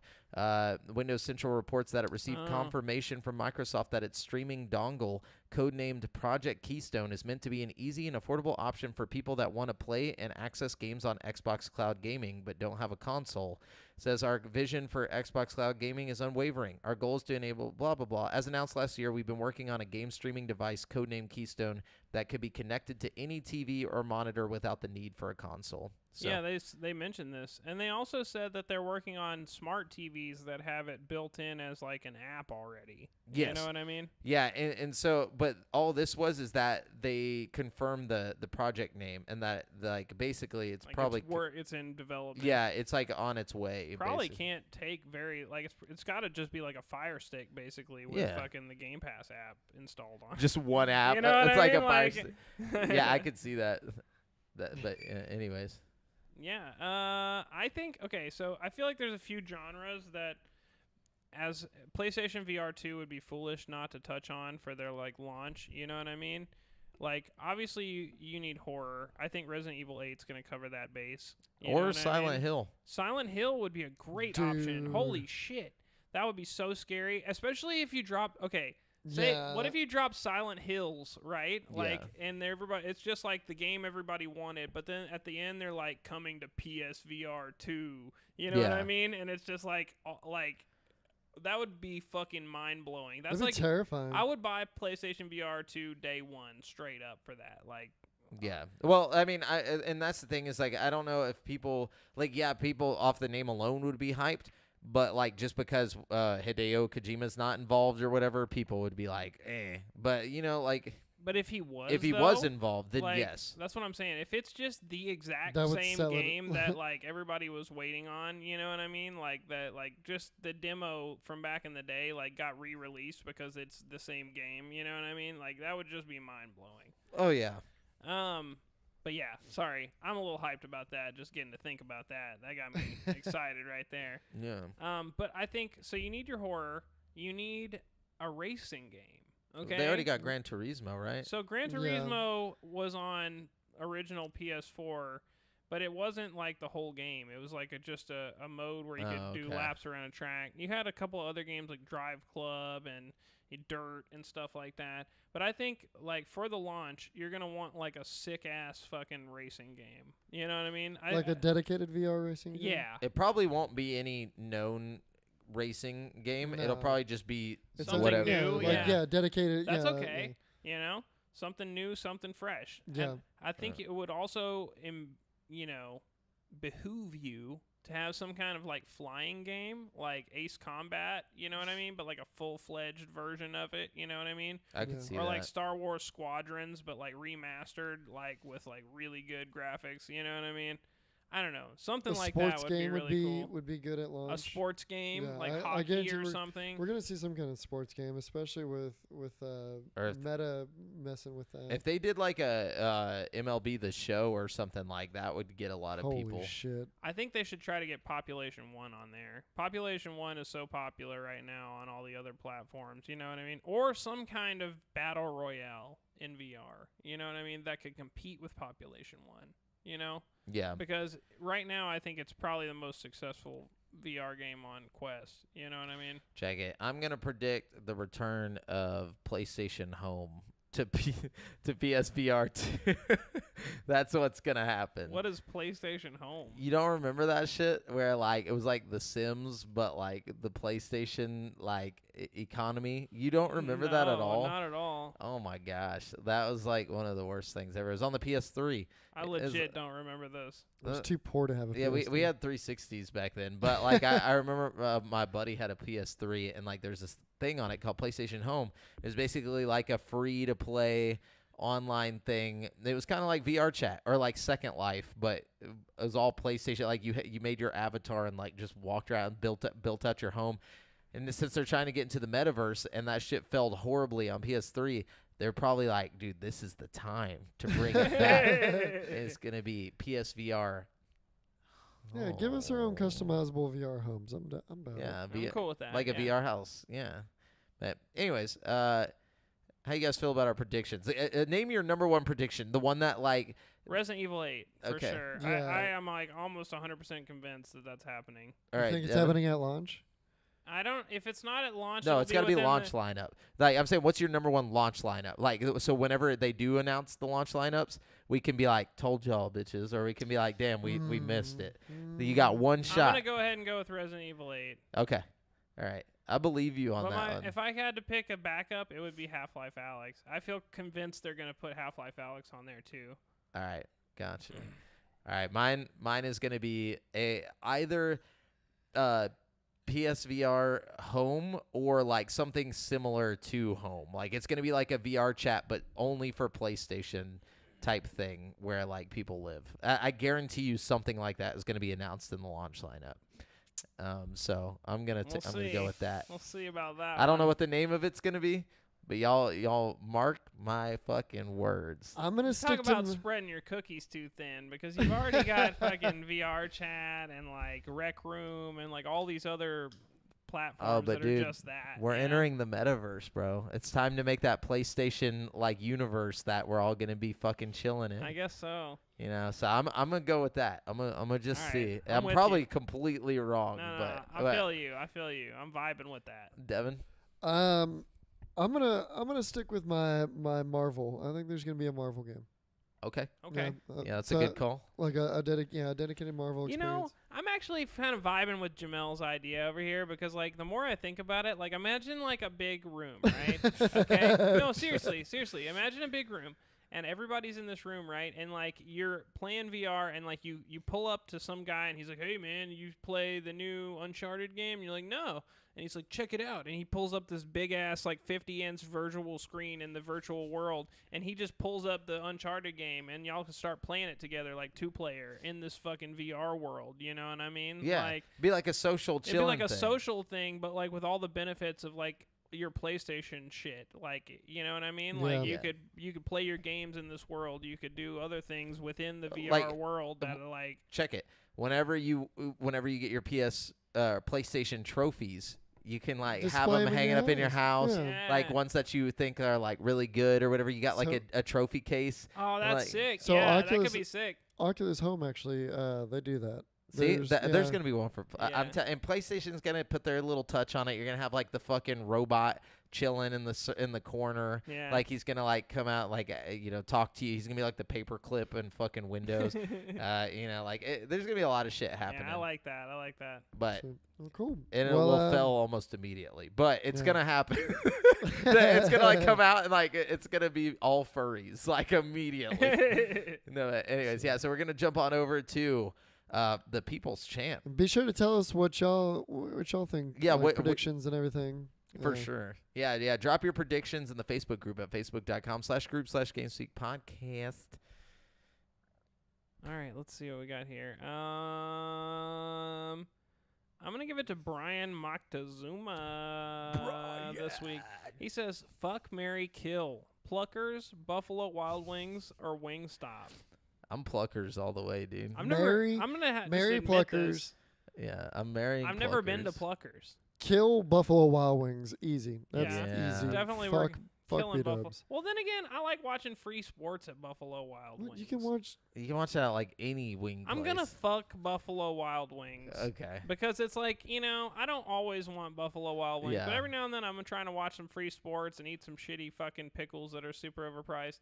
You know what I mean? Yeah. Like, it's got its place in my heart. And I've never been to Pluckers, so, like, I don't have any, like, qualms with killing somebody that I've just never met. Yeah. You're a fool. Yeah. You're a fool. Well, You're I've never an been to ignorant Pluckers. fool. I guess ignorance is bliss. Yeah, ignorance. No, ignorance he's is saying not he's bliss. not going to kill Pluckers. He's saying No, I am killing Pluckers. Yeah. Oh, you kill I'm no, you're a marrying fool. Wingstop. Even though you haven't been there, you're a fool. Hold on, check this out. So we got Wingstop, like just to be real, like on flavor, like just on the On flavor, yeah. Hold on, no, just okay, like a bone-in wing at Pluckers is like this fucking big. Like I don't know what kind of. Where is there a Pluckers that I can go to? You're coming with us next time. Well, 290. I'll let you know. It's like close to. It's off at 290. It's like near Spring. It's like Cypress. It's Okay. Cypress. My bad. Yeah. So like we're gonna go. But anyways, yeah. In this case, I'm killing Wingstop. What? You're killing Wingstop? I'm killing Wingstop. No, Over Buffalo Wild Wings? Yeah, You're gonna what? fuck Buffalo. I'm sorry, I thought Wait, we were I'm going to fucking the- Buffalo Hold Wild on. Wings Let me too, explain why. All right. Their fries hurt. Okay. Okay, I hate their fries. I'm not gonna lie, they're terrible. They're good fries. It's not No. that. It's just. Hey, Jamel. They're soggy. Fucking man I up. thought you were gonna like. No. do the, I was like, where? Okay, No. no, but no. Okay, so yeah, okay, all right, you're right. So we all got differing opinions then because so I'm Mary Pluckers, fuck Wingstop, and fucking kill and bury and burn Buffalo Wild Wings. Oh yeah, I guess. Wow, yeah. I'll take strong opinions about Buffalo Wild Wings. Dude, fuck over B-dubs. I haven't had good food or service from B-dubs. It's not that bad. You 10 don't go years. there for the food or the service. You No, go I'm for just- I could go watch sports at any other You go fucking for the better giant establishment. screens, the like almost Xenon girl of the 21st century or 20 what fucking century are they? I don't. Somewhere up there. It's like it looks like that when you walk in there. Like you look like you're in fucking Xenon. Like I don't know why, but it looks like that to me. Everything's silver and like fucking weird looking, but I'm in. Like I'm a chill in there. Look, I only go to Buffalo Wild Wings when the UFC fight is just unwatchable on the bootleg website, and I'd rather spend $70 on wings than the actual fight itself, you know what I mean? Well, see now, Brent, you're very limited by what's close to you. So all you got is Wingstop And B-dubs B-dubs. and Wingstop. yeah. So if you kill one of them, then you're Wingstop down is to definitely the preferable option out of the two. out of the Yeah. flavor. in Yeah. my opinion. Yeah, I'll kill Yeah. Buffalo. I'll kill Buffalo. So, all right. Glad we see eye to That was eye. such a debate. Yeah. All right, we got Good call, Aaron Brian. Jones here. He says, I'm on a Star Wars kick lately with the sequel to Fallen Order getting a teaser trailer. What are your expectations with it? What would you like to see get improved upon? Honestly, first of all, I need y'all to trace the rays, okay? Trace all the fucking rays, Yeah. every single one of them. Trace 'em. I need the reflections ray traced. I need the shadows ray traced. I need some motherfucking particles ray traced. You know what I'm saying? Yeah. And I want to honestly, be ray traced. I need it full 4K. You know what I'm saying? Look. And I need 90 frames per second. You know what I'm saying? 90. Yeah. We're going above Such and a beyond. random number We're to going stop at. over I want 60. unlimited No, I'm just kidding. I No. want you to blow the frames out of the water. I want more frames than my TV can handle. And I want Cal Kestis to just have sex halfway through the fucking Look, game. just because Halo fucked with Look, your. I'm sorry. Like, all my main characters are having sex from now on. Master Chief proved that it's possible, and now all things are possible. Cal Kestis is going to fuck. Can we remember who was the first fucking video game character? My boy Kratos. I was about to say, was it Kratos? Yeah, that's the earliest. Nah, because GTA. Oh, you're right. Yeah, You're right. but it was more like part of the story. And Yeah, I get you. It was canon. Like it was everyone's experience in that game. Yeah. Okay, so I want. Y'all are over here forgetting about Leisure Suit Larry. You know what I'm saying? Yeah, he was always My boy was boning way back in the day. You know what I'm saying? true. I want. Okay, this is what I want. Check it out. I want the game to be more difficult. Like, I know that's fucked up sounding, but I want it to be more like Elden Ring. Like, make it like Elden Ring. Like, I found it harder than Elden Ring, to be honest with you. the only part that I found harder you. than Elden Ring was the third sister or whatever. Like at the end, Elden Ring got easy after a point. Like mid game, Elden Yeah. Ring just became easy as fuck. I like, would definitely tout for me.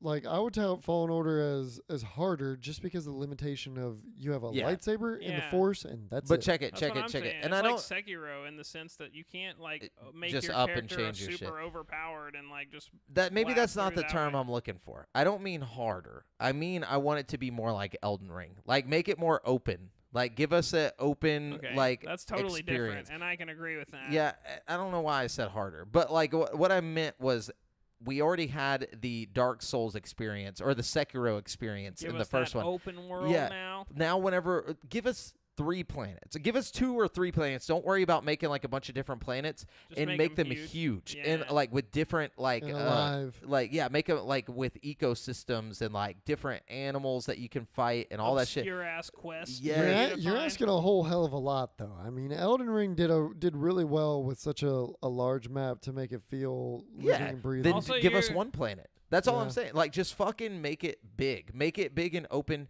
And like we've learned that like now that we've played Elden Ring, do you know how hard it's going to be to go back to like a linear version of Elden Ring? Like it just that'll be No, fine. it still works. I think fine. Sekiro is still a masterpiece. You know what I mean? And that's it's still a very masterpiece, but you similar- played it before. I'm saying if you had never played Sekiro I'm and you saying- beat Elden Ring and then just jumped onto Sekiro, it would not feel the same. I'm saying if Jedi, whatever this game is fucking called, Survivor comes out, and it's literally like the same graphics, the same fucking gameplay, Mhm. and it's just a continuation of the story of Cal. Jedi. Yeah, like literally, if nothing changes and it's just a continuation of the story, I will gladly play the whole game and be happy. Oh, for with sure. It. You If know it what ain't I mean? broke, don't fix I'm it. not just like expecting it to be Elden Ring. You know what I mean? I'm not I'm expecting not them to like expecting it, change the no. formula. You know what I mean? To like suit. And don't get me wrong, that would be sweet if they did. But That's what I'm saying. I still think the game is going to be a lot of fun if it's not like this grandiose fucking masterpiece. You know, like Oh, for sure. I still think, like, yeah, obviously it's going to be good. But my expectations are that they take some hints or some shit from Elden Ring. I feel like it's probably a little too late for that. Like Elden Ring probably came out when this game was already like 3/4 of the True. way through with development. You know what I mean? Like, Very true. maybe with the next one. You know, I don't know. I mean, all we got was the teaser, though, and it was just CG. We didn't see any gameplay or anything. That's true. You know, who knows what they're gonna do with this? Yeah, I mean, it looks like Kojima's working on it. Like, shit could be crazy, dude. That's true. That's good. Anyways, All right, we got Kyle McAvoy here. He said, "Have y'all done a worst PS3 games ever episode?" I can't even partake. yeah, I didn't have a PS3. Though I can tell you one of the worst games I remember on PS3. What was it? And that was Warhawk. Or I think it was what it was I don't called. even remember that, so it must have been pretty bad. It was pretty fucking bad. And then there was like MAG. Do you guys remember Massive No. Action Game? No, God, I don't. I Remember. remember That at all. hearing about that and like thinking about it as a kid and be like, "Whoa, I That's bet that cool. game's fucking amazing." I was like, "I wish I had a PS3," and just thinking about it. And I think it was also kind of like right before the time of YouTube. Maybe. Yeah, it was like 250. No, it was after YouTube, but it was like Was that 250 players online or something. Like it was so 'Cause, ridiculous. like, I tried to look up gameplay of it, I think, but I could never find a good video of like the scale of the battles and stuff. Because nobody wanted to make a video of it because it wasn't. They probably couldn't back then, like capture that much Yeah. shit going on.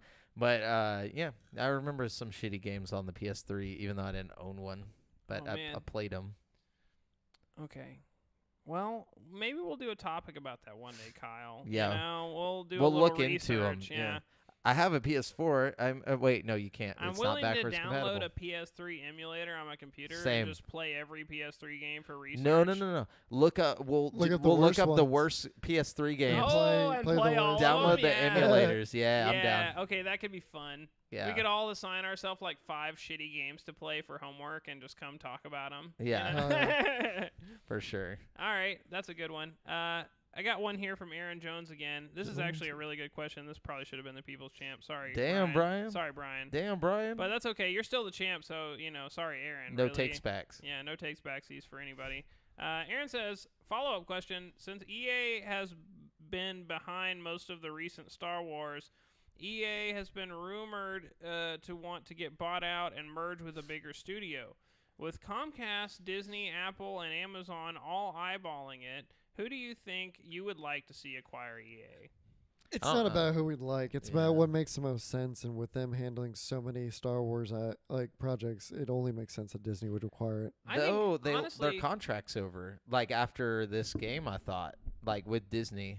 Yeah, then but fuck at 'em. the same time, I think Disney would be the smart choice there. As crazy It'd as be the it most sounds, successful choice like- for EA to go with them. I just want lots of games, okay? And Disney puts out lots and lots of fucking content. Like, if there's one thing we can say about Disney Plus is they're like constantly pumping out shows and shit. You know what I mean? Yeah. I just feel like we need a little bit of that Disney money. You know what I mean? I want more Star Wars games. Give them to me. Give them to me. Go through Disney. Do the thing. Fuck Apple, fuck Amazon, fuck Comcast. None of those are going to do anything productive with EA. No. And know what I mean? that would give them a lot more free range to just do Star Wars shit. Apple would Like- literally turn them into a fucking mobile game developer. They Right, literally would do Yeah, that. because their computers don't do shit. And Disney, honestly, Disney's the only one that would do anything like productive for gamers there. You know what Yeah. I mean? For sure. And we get like that You get lots Amy of cool Hennig Marvel games and stuff out of game. it. You know? For sure.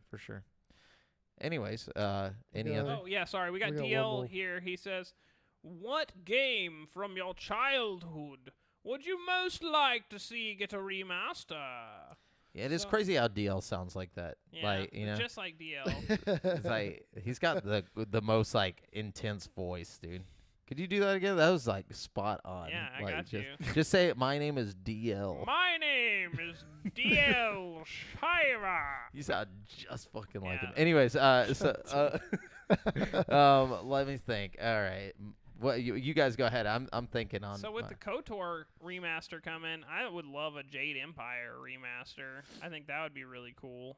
Oh yeah, that could be cool. That could be Or cool. a remake really would be cooler. Remaster.